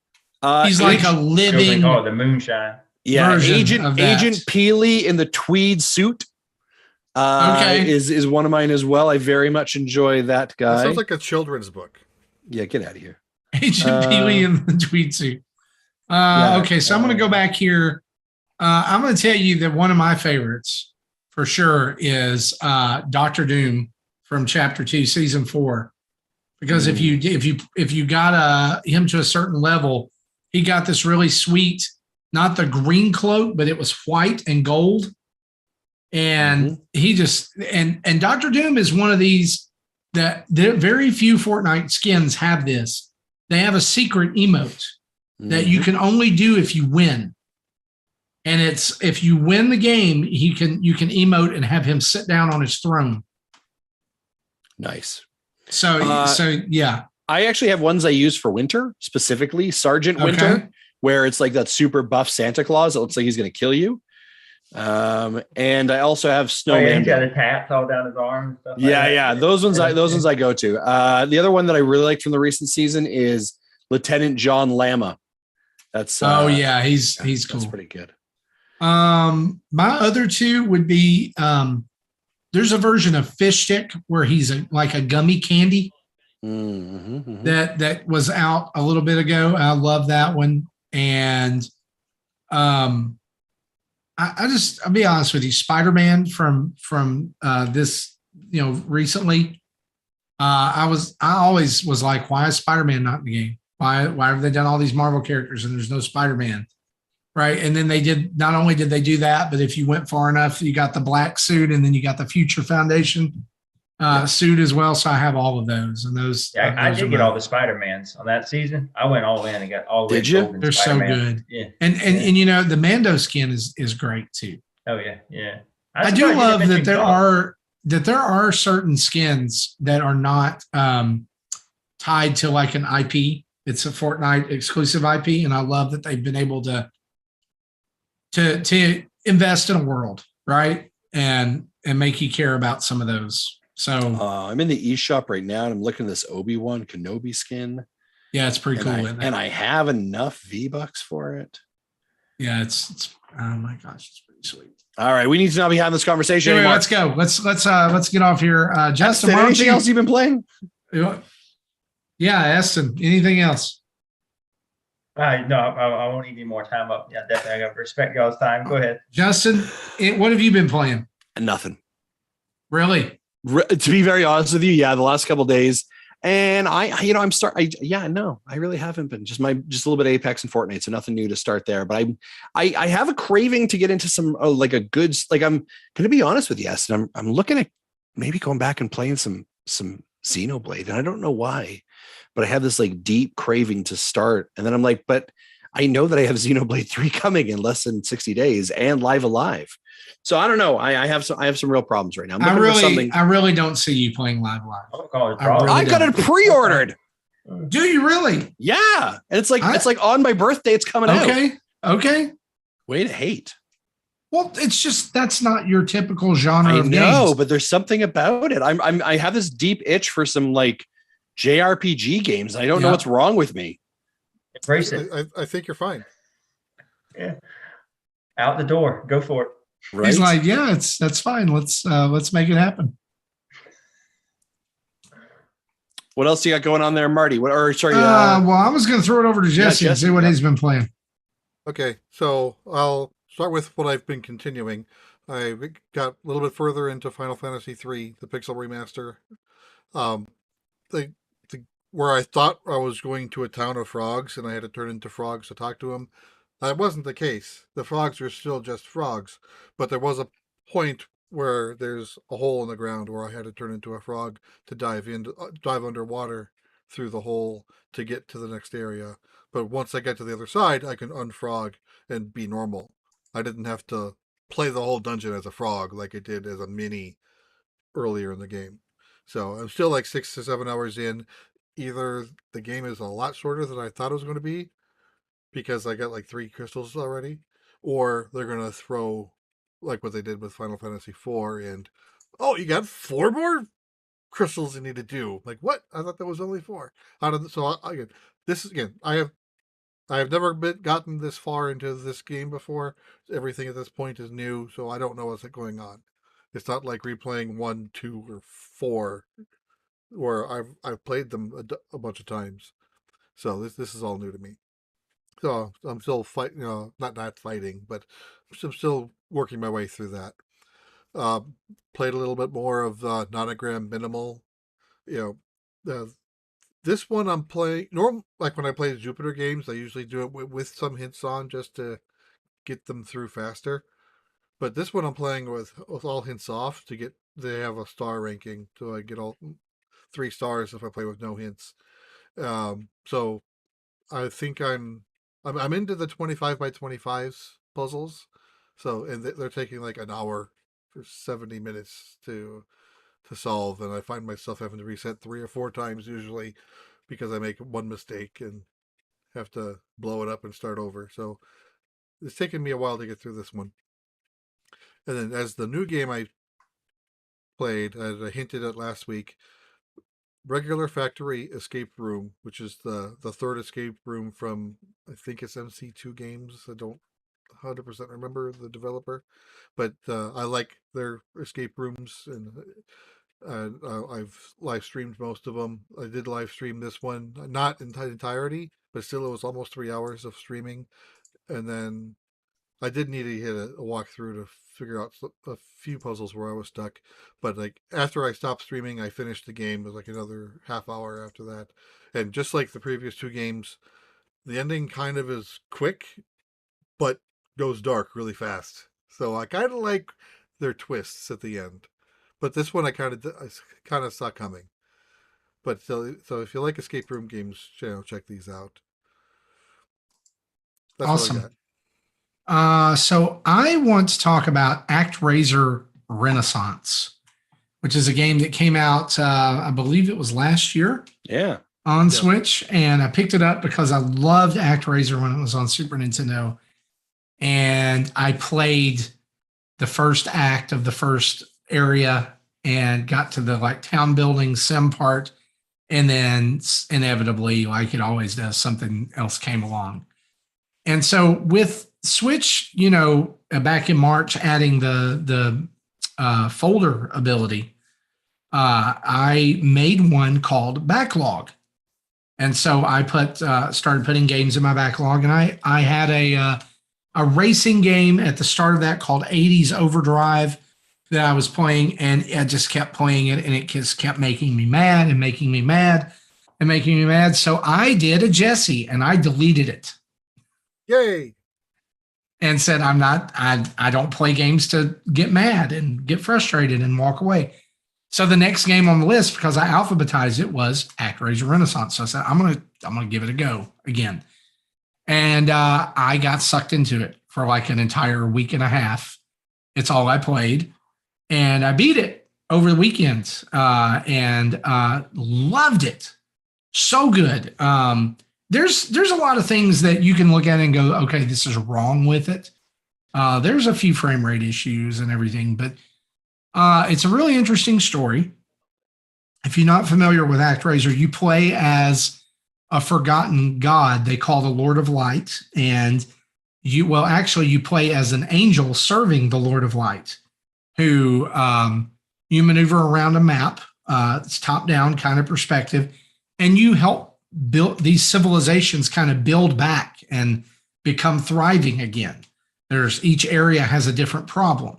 And you can direct the people, and you can use your wonders to help basically terraform the map in some ways. Like there's swampland where you can use the power of the sun to dry it up. Or there's a boulder in the way. You can use an earthquake and break it down, and then they can build through there. All the time that you're doing that, there's kind of like a shooting game going on because these monsters are coming out of holes in the ground and you're having to shoot them. And but at the start of each area and during each area, when you close the monster dens, and at the end of each area, the Lord of Light actually comes down into a physical form, and he has a sword, and you play like a side-scrolling or platforming action RPG level where you level, like you defeat enemies and get crystals and you get more powerful, and then there's a boss at the end. Or in the case of closing the monster layers, there's a spawner that shows up and you have to defeat it. So I love this game when it was an early Super Nintendo game. And actually they did a sequel, Actraiser 2, and they eliminated the world building, which sucked. It was a very important part of the game. So it's like SimCity meets, I don't really know a game like it. I mean, SimCity meets Castlevania, I guess, because you're going through these levels and you're using your powers and you're trying to beat the boss, and did it. And it unlocked a secret area afterwards, and so I'm working on that right now. It's kind of a difficulty spike. It does not like. There's still a little bit of story, but I don't think it's going to really spoil anything if I don't do it. So I'm waffling on it. I may have had enough. Like the regular ending may be enough for me. So, but I would recommend this game if you like Castlevania and like a sim game or like a town building game. You can't build the town however you like. You kind of just direct what's going on the ground, but it has a little puzzle element too.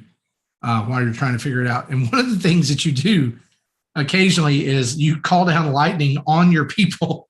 I was going to say that's my blow up favorite. their homes because your civilization has reached a new level and they are stuck in like these hovels. So you destroy their homes and then they build better homes. And they're like, oh, thank you. That's my favorite part of cleaning up a level before moving on is yeah, just blowing up all the level 1 houses so they build a level. Yeah, and there's all kinds of like interactivity between the different some of the different places. Like you'll get an item in one of the levels. Like the people innovate and they'll bring you an offering, and that offering is to be used for another civilization further on down. You just don't know. Isn't there one area who can't grow wheat, so you have to bring in wheat from a different area? You have to bring in wheat, and then there's an area that's snowy, and they don't have clothing that is acceptable, or like will allow them to like get out in the harsh conditions and terraform. So you have to bring wool to them. So it's pretty cool. I didn't get that far when I played. Yeah, either the Renaissance or the original Super Nintendo version when I tried playing that afterwards. The only issue get me up. Yeah, there. so I was going to talk about that. The only issue that I have with it is the action sequences feel kind of stiff as far as the movement. Like you have to, it's kind of slow and everything. But like I played it on easy and I didn't have any problem with any of them. Like I don't even remember dying. So you could probably ratchet up the difficulty a little bit, but you're going to be, it's almost like you're kind of fighting the controls in some way. But I really liked it. I think, maybe if you're on the fence, wait till it goes on sale. But if Castlevania plus SimCity sounds good to you, go get Actraiser Renaissance. I talked about Fortnite. The only other game I've been finishing or playing is Nintendo Switch Sports. I am almost an A rank in bowling. So I love the bowling, and it's so much fun.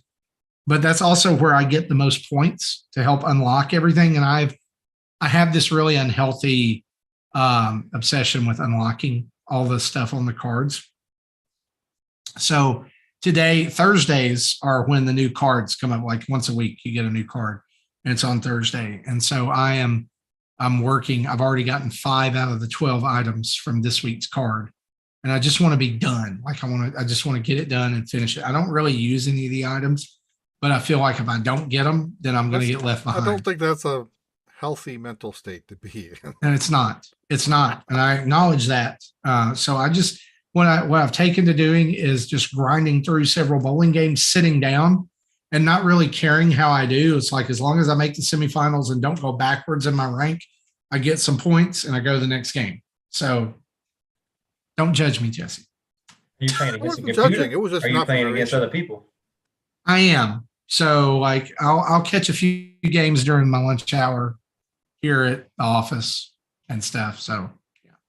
Are you bowling against people in real life, or are you bowling against the computer? I am. Yeah. So the only way that you can unlock, I know you said you just got in the game. And so the unfortunate thing is you can only unlock cosmetics by playing globally, like playing the global version. So like you could play online versus people either as a single player or as somebody else. You can have a player too.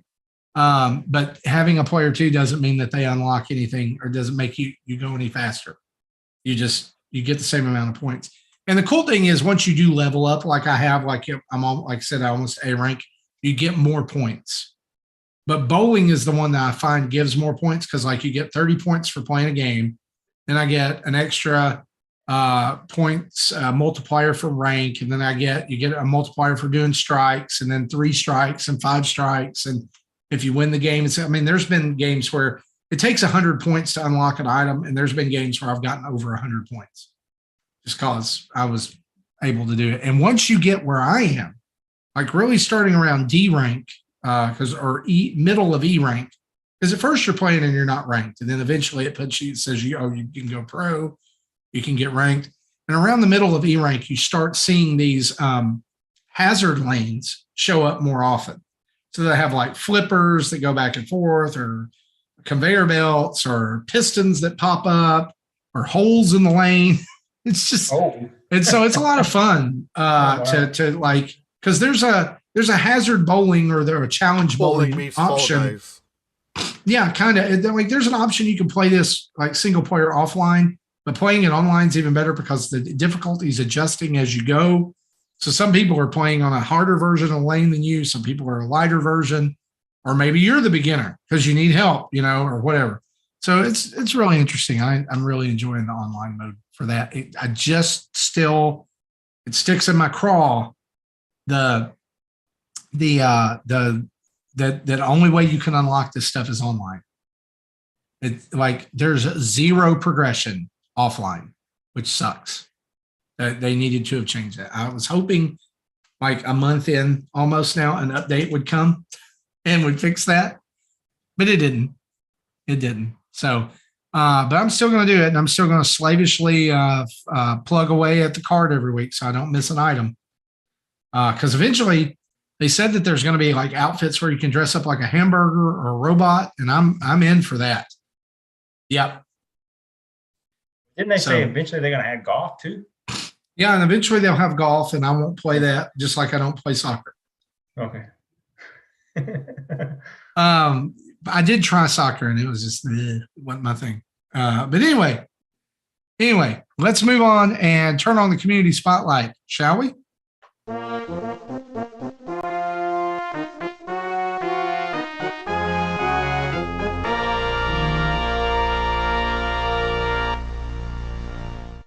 And our community spotlight is fully focused this week on Eston Solo Something, as you might know him from the Discord, one of our Patreon producers. Eston, we want people to know how much we appreciate you, the rest of our Patreon producers and Patreon sponsors over there at patreon.com/NintendoDads.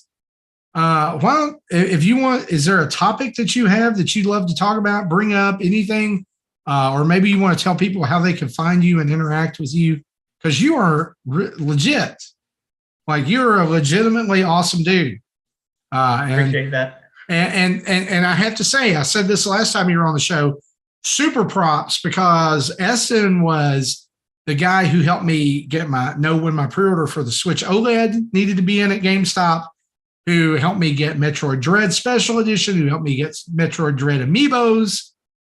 He was the man around that time, and you're still the man. You're the boss.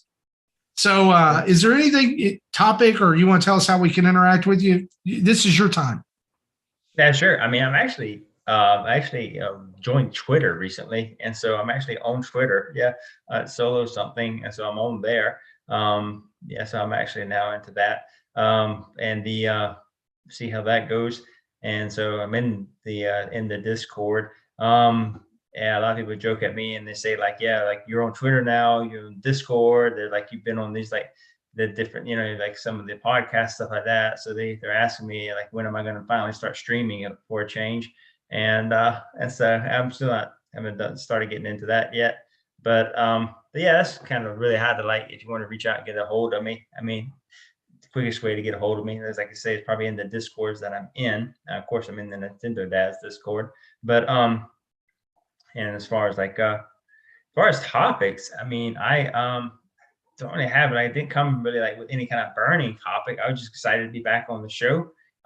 Just welcome any kind of conversation and just see where it organically went, and just kind of see what it formed into. That's generally how I generally approach these things. And so I mean, if I know we were talking at the beginning of the show, y'all had the pre-show material. Y'all had mentioned y'all wanted to discuss something about like I know it's a Nintendo show, but the PlayStation 5 about the next console. I think you're his audio's out. I was apparently muted. What Eston was referring to is the rumor that broke this week of a possible PlayStation 5 Pro, as well as an upgraded 4K Xbox Series X, which are apparently, according to TCL, which is a TV manufacturer and a manufacturer of 4K TVs, by the way, they apparently leaked this at a press conference this week that they know for sure that a PS5 Pro and an Xbox Series X 4K are coming by 2024. And there's actually been some steam picking up with this. Destin, what are your thoughts here, man? Like, I mean, it's new news to me. I mean, I'm actually, as some people might know on here, some people might not know here, I'm actually one of the PlayStation dads. And so I'm actually on the podcast with PlayStation dads. There's 3 of us. And so, I mean, this is new news to me. Generally, I try and stay up on all of this stuff and try and catch it as it comes through. And so I haven't really grabbed this one yet. I don't know if this is them basically just trying to make like they kind of came out with, they had the PlayStation 4 and then they did the PlayStation 4 Slim. And so now they're just trying to do like be much like the same kind of inner hardware as the PlayStation 5, and they're doing Pro, so they're just trying to make it maybe like slimmer, or maybe just make it different types of a different, maybe change the cooling unit on it. I'd have to really like look into it. Like, this is really you educated me. I mean, as far as like I missed that story on that one. Here's the thing that I think about when I heard this is we're almost 2 years into the life cycle of both of these consoles, right? Which is hard to believe. I don't. It's hard to believe, but there's been a lot that's happened in 2 years, and I know that people are going to hear what I'm about to say and say, but the pandemic. But should Sony and even Microsoft legitimately be thinking about another iteration of this console when especially Sony can't even get them on the shelves? I mean, yeah, it's hard. I mean, to this day, I go into like GameStop and I actually ask them, and I'll go in there and I'll say, hey, when y'all getting in any PlayStations? And they're like, starting to get them in now, PlayStation 5s, and they'll tell me. And I've been to like 4 or 5 of them, and they'll be like, they'll say, we're getting some in this Saturday. We don't know how many we're getting in, but all we can tell you is be here, be early. And I'm like, I already have one. I'm just trying to find out the vibe and stuff like that. And not, 2 or 3 of them that I've been in have said, do you want an Xbox? And I'm like, no, they're right here. Yeah. And that's what they literally say. They're like, we can get you an Xbox. That's easy. We're not moving the Xbox. It's just, the problem is the PlayStation's time they come in, they're gone. They're gone in 15 minutes. Why do you think that is? Why is it still the scalper item to get, or is it, what is the foothold that PS5 seems to have in this generation to you? I think the PS5 has, if you're going to do like just speaking just of itself, has a lot of games on it that you can kind of play just by yourself. If you wanted to just do like, I want to play a game, I want to do my game, I just want to play by myself, and I want this broad scope adventure game. It's got a lot of that, and they kind of cater to that. And so it's less having to rely on online, having to group up and stuff like that. And plus, this thing that it's just the next console, and also something falls into that. It's hard to get right now, and it still is to this day hard to get. And and there's still some hustle involved in trying to get one. And as far as what they would do with a Pro, I mean, I can't imagine them saying, okay, the PlayStation 5 was 4K, now the Pro is going to be 8K, because I know there's 8K TVs out there, but I don't know anyone that I've met personally that's gone out and bought an 8K TV, because I haven't heard of any kind of cable broadcaster broadcasting in 8K. I mean, I haven't seen any movies a lot of our 8K. A lot of our major channels here are not even broadcasting in full 1080p yet. Yeah, I think most Yeah, cables so I don't know 720p what just would to benefit save you for having an 8K, other than saying I've got an 8K now. But so I'm trying to think if they did a Pro. I mean, I think like right now, I mean, it would just be like for Sony selling the PlayStation 5 in of itself would still just, I mean, people are still just hungry for it, and so just not going Pro, but just selling just the original unit. Here's the difference. I think it is, and I think Sony has done a really good job of over the last, especially over the PS4 era, right? Of positioning its Sony IP, like its exclusive IP, as must play games. The Last of Us, The Last of Us 2, Spider-Man, Horizon Zero Dawn. Up until a time, Resident Evil games were Sony exclusive. There was a lot of Final Fantasy for a while was Sony exclusive. Kingdom Hearts, Sony exclusive. So there's a lot of momentum that's gone that way. But if you think back a few generations ago, Xbox 360 was just destroying everybody. Then they misstepped with the One, which allowed PS4 to kind of swoop in and become the system du jour, if you will. And it's like PS5 is kind of continuing in the way. I just wonder is the war being won, in your opinion, on IP, or is it just, or what is it? Because to me, it is IP. And you don't have to agree with me. What do you think? I think the IP, yeah, because I mean, for me, there are games on the PlayStation, IPs on the PlayStation that I love, and I look forward for the next version of, and I look for that game, and I want that game. I mean, I love those. There's God of War, there's Horizon. I mean, there's Uncharted. I mean, there's these games that are on the PlayStation that I identify with and I enjoy and I love. I don't identify with like Halo. I don't identify with Fable just because I've never played them, and so that way I don't have an attachment to them.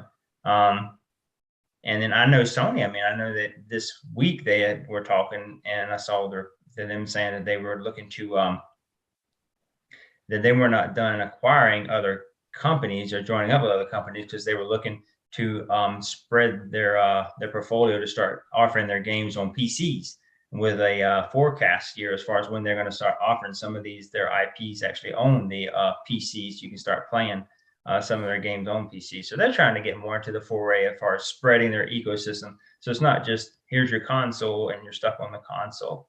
So they're trying to like do things and vary things up. Yeah. I think it's interesting because I think that both of all of the big three are absolutely carving their own path, right? I think when you think PlayStation, they've done a pretty good job in regards to, I think, their branding. And when you think of it, it is the most expensive console. It's the high-end product. It is the most value for, like, I don't want to say the best value, but like that's, if you want graphics, if you want fidelity, if you want blah, blah, blah, you're coming here, right? If you want amazing first-party experiences, you come here. And I think that's what PlayStation has done really, really well. And then I think when you look over at the Xbox side of it, their value proposition is completely different. Theirs is play everywhere, right? Xbox everywhere is their mentality. Subscription is their gateway in. And in a lot of ways, it's actually more about not necessarily the first party games, but it's the multiplayer games. It's the co-op games, it's the games together with friends. It's those joint living room experiences that they've really carved their niche into, right? And that's kind of the bread and butter or the branding that Xbox is going for. And then I would argue that Nintendo's approach is really take us anywhere, right? Which is at home, on the go, there you are. That's our so they have distinctly defined their own categories for themselves to play in. I think one of the things I'm seeing a little bit from PlayStation, and this will sound very odd, I feel there's a bit of arrogance. I feel like there's a little bit of like when you're the top dog, and like nobody needs to nobody can come after us. There's a little bit in there, I think. A great example is recently this whole kind of like PlayStation changing over to the PlayStation Plus and people who ended up buying subscriptions and stacked them and got savings. Well, before they could actually do the conversion, despite the fact they bought bulk subscriptions, they actually ended up saying PlayStation said, "Yeah, you owe us the difference to come over to our service," and it's kind of like. Well, they did really say that was a technical error. Whether that was really the case or not, if no one complained, they wouldn't have fixed it. But people complained, so they fixed it. Yeah, well, that's a little bit of it, right? But this kind of idea, like you could have taken the L on that one, and you would have been fine. So I don't know. That's my opinion. I mean, I haven't really read from them any kind of like my perspective. I haven't read anything from like arrogance as far as them, unfolding their peacock feathers and saying, "Ha, we're the best console out there, and we know it. So come drink our Kool-Aid because we got the best sugar in it." I mean, I haven't really got that of them. I think they're still realize, hey, we gotta keep running this race because we gotta keep keep at it. We can't just sit back, put our legs up, crack a beer, and say, we've done it. Those other two. We were laps ahead of them I mean, whatever, if you want to call it a console war. I don't view the whole thing as a console war. I view the thing as just a taste, if you will, war. But I mean, but as far as that, I mean, I haven't read that from them as far as any kind of like arrogance. I mean, yeah, I know what you're talking about where they did that maneuver and people complained and there was a lot of rebel rousing. And I'm glad they did that because that was kind of like a little bit, I don't know if it was a gaffe on their end and they tried to save face and be like, whoopsie, or, what they did there. But, and another thing I saw was, I think it was, I don't know, you might have been alluding that too, as far as like how people did the stacking. If they bought, and I don't know, I have never met, I don't know who buys 4 or 5 years at a time. I haven't met anybody that's done that yet. I'm like, who are these people that are dropping that amount of money at one time? I've got like 2 years ahead. But 4 or 5 years? No, like maybe 2 years. Yeah. You're the first I met, and then that's done 2 years. I was always doing 1 year at a time. But I read online people talking about doing 4 or 5 years at a time. Yeah. And they were like giving mathematical examples. Well, holidays come around, a company will sell a $60 card for $45 for a year. I'm like, yeah, I'll buy 2 of those. Save $30. Yeah. I want to go back to my statement of like a little bit of arrogance. I just sometimes see some of the moves and it makes me think like it doesn't feel as player first as I think that they could be. And so I think sometimes so I mean, yes, there's, let's put on the business hat, right? Yes, we're making money, but I think sometimes it's okay to take a little bit of like a, take an arrow to the knee for your fans, right? And to do that. I think they're doing an amazing job. They're doing great sales when they have their products on shelves. Their IPs are tremendous, but their bread and butter right now is absolutely single player experience.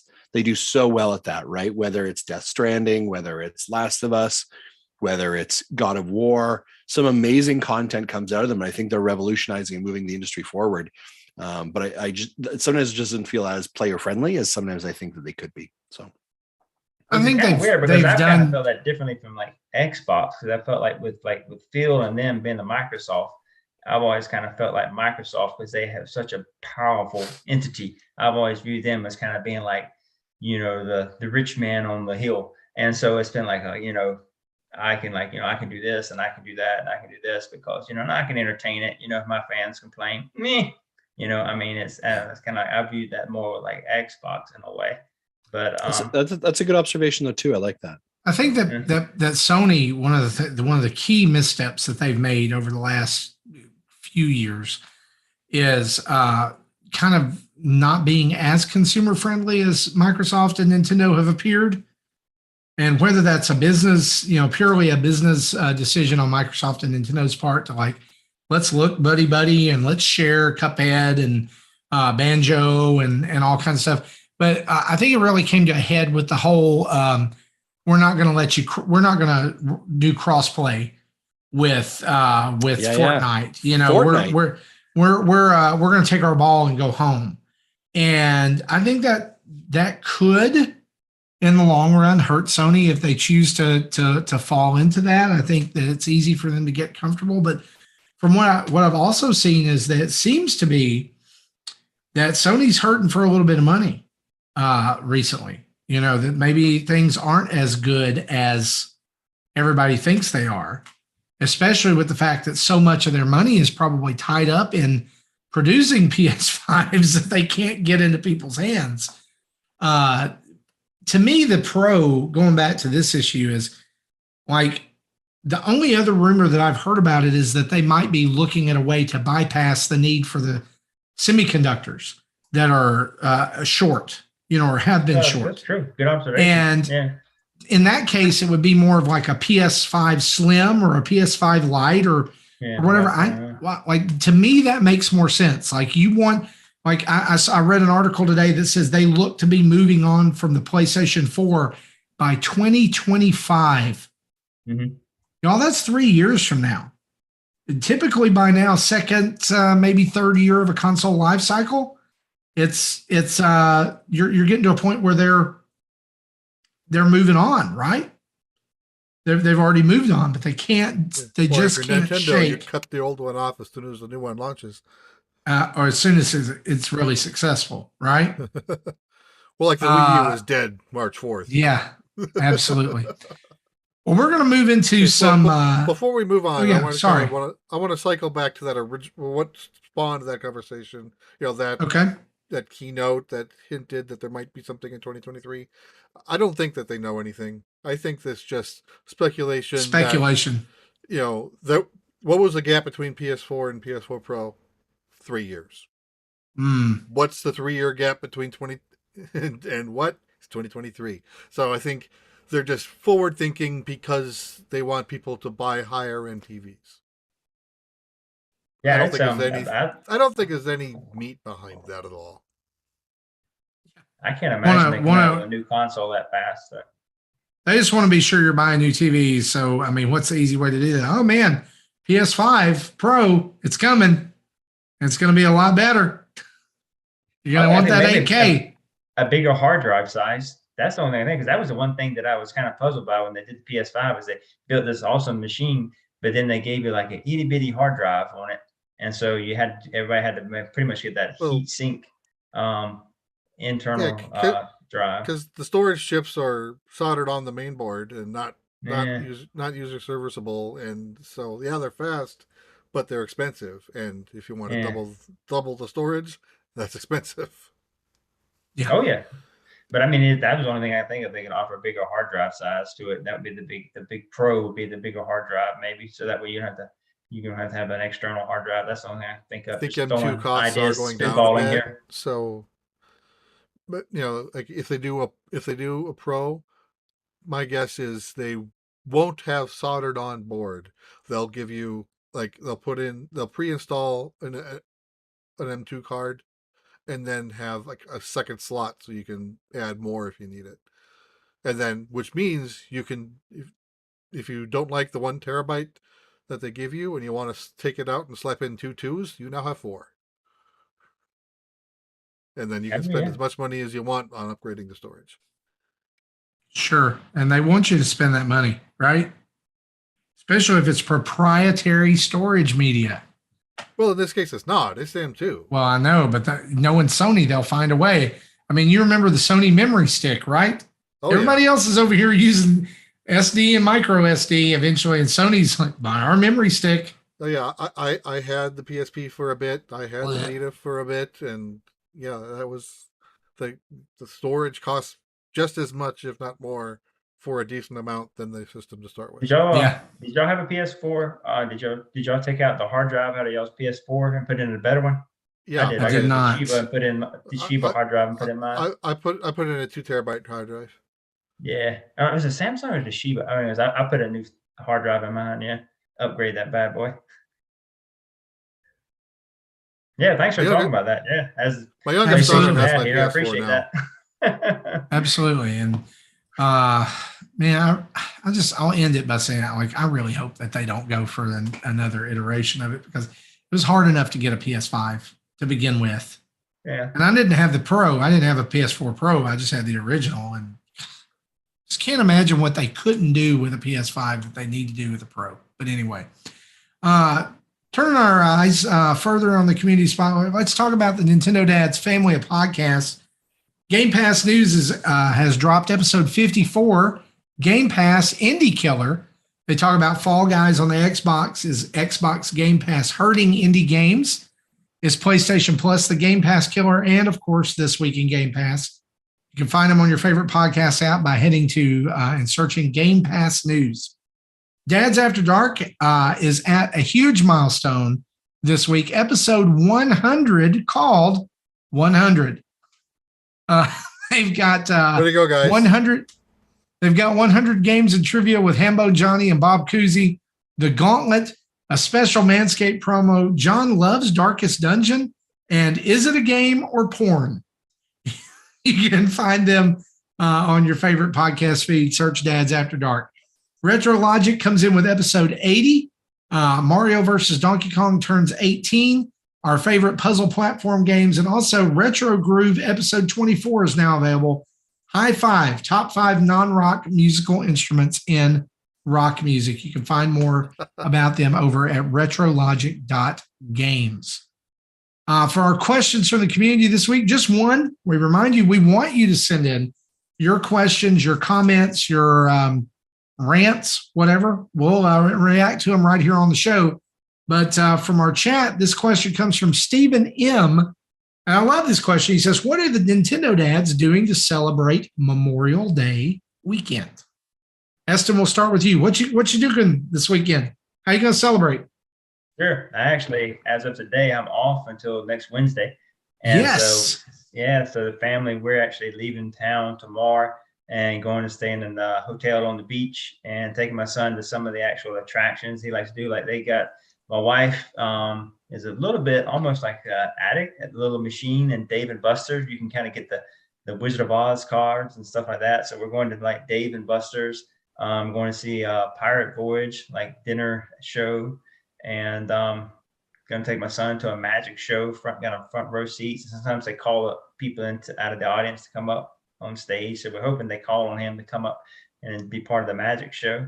And just spending some time like actually on the beach, some beach days. Got wonderful weather ahead for it. So that's how we're going to be spending our Memorial Day weekend, getting a little out of town trip, just having some fun.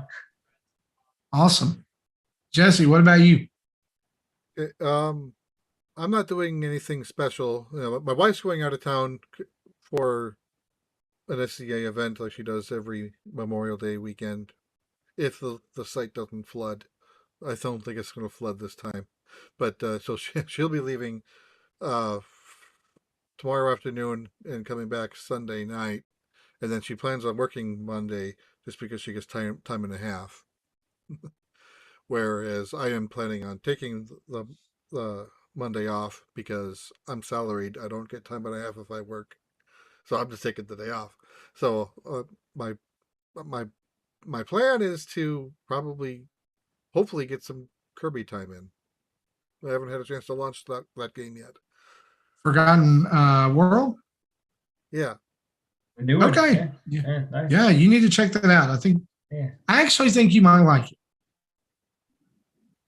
No, our tastes don't run parallel a lot of times, but I've heard good. I've heard good things about this game, and traditionally, I'm not a Kirby fan, but we'll see what happens with this one.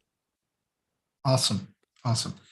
So tomorrow at the Estes side of Nintendo Dad's HQ, we are cleaning because on Saturday, my wife has planned a surprise, not so surprise birthday party for me a little bit late. We've got some friends coming over and we're going to grill some burgers and dogs. We went to Sam's today, bought all the supplies. We're going to hang out. The pool is open, so if anybody brings their kids can swim.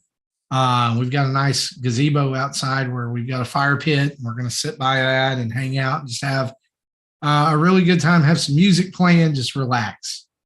And then Sunday will be church. And then Monday, I've got the day off. And I'm looking forward to playing some games, just hanging out. I didn't mention this, but we're still working the way through Lego Star Wars 2. And so we finished all the games, like an original, or all the movies with an original pass through. Our first playthrough, and now we're going back and doing each one and doing all the challenges, making sure we've got all the Kyber bricks. And I think our count is somewhere close to 450 out of 1,200 now. Well, did you say they added more with the recent update? I did. Update? Why did they do that? I was like, I thought about you when I saw that news, that reel. I was like, ugh.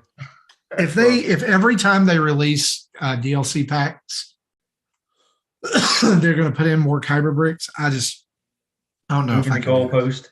Yeah, it's like when I saw that drop, I let Dads After Dark people know because they still have that bounty out there. Oh yeah, it's as far as I know, I think it's still unclaimed. We may be the one to get it because I mean, like that's a lot of collectibles to get.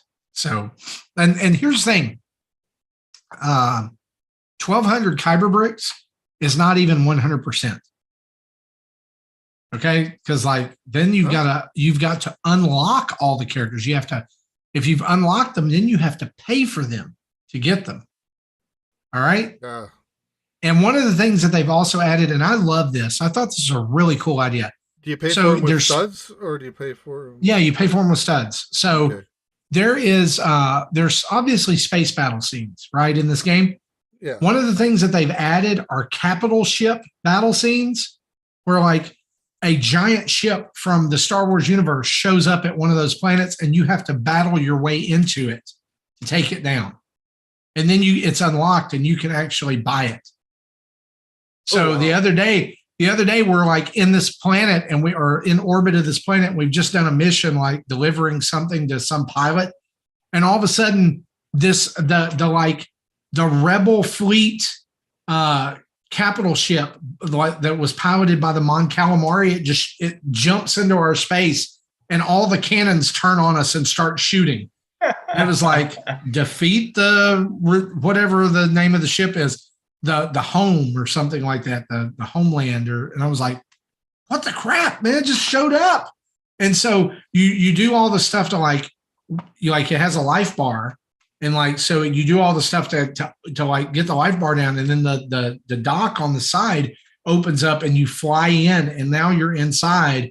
And there was actually a boss battle with a Mon Calamari captain in there, which was really cool. It was really fun. It's I a like drop. the mechanics added in the game. It's really This game keeps surprising me. It's really good. Yeah. Well, we would love to know what you're doing with your Memorial Day weekend. So hit us up on Twitter, hit us up on Facebook, go to our Instagram, share an image or share a tweet with us about what you're doing this Memorial Day weekend to celebrate and get a little bit of rest and relaxation. And with that, that's episode 377 of the Nintendo Dads podcast. Eston, we want to thank you so much for hanging out with us tonight. I hope that you have enjoyed it. We always enjoy having you on the show. Much love. Yeah, thank you. Yeah, we really are blessed by all of our fans. We thank you. And speaking of fans, we want to thank our Patreon producers, Dave Ernsberger, Antonio Contronio, Solo Something, Alexander Ocampo, and RJ Kern for being there at the producer spot. But we also want to say a huge thanks to each and every one of our patrons. You guys keep the Nintendo Dad's world going around over there, and we're thankful for you, each and every one of you. Even if you're in at $1 a month, know that you have just as much value as everybody else. We love you. We're thankful for friends and fans like you. We want to remind you, if you haven't, go over on youtube.com and subscribe to us. There's over 6,100, almost 6,200 subscribers over there. And be sure to give us a follow on Twitch. We've passed 1,300 followers.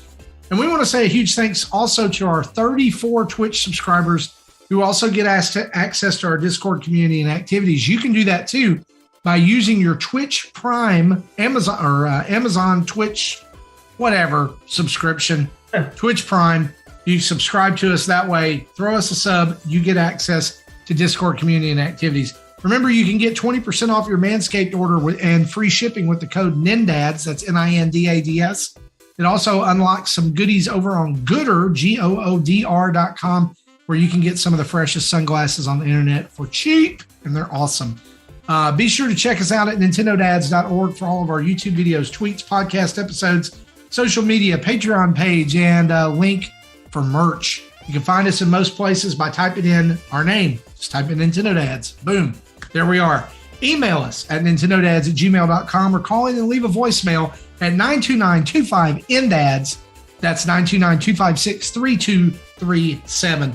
I want to say a big thanks to OC Remix for the music used throughout the show. And a reminder, wherever you download us and listen to us on your podcast app of choice, go and give us a 5-star review and write some nice words about the show. It helps people find us. And that's really what we want. We want more people to listen and more people to come in and be a part of everything we've got going on here. So for me, for Eston, for Justin, for Jesse, this has been episode 377. We'll see you next week. Bye-bye. Thanks, y'all.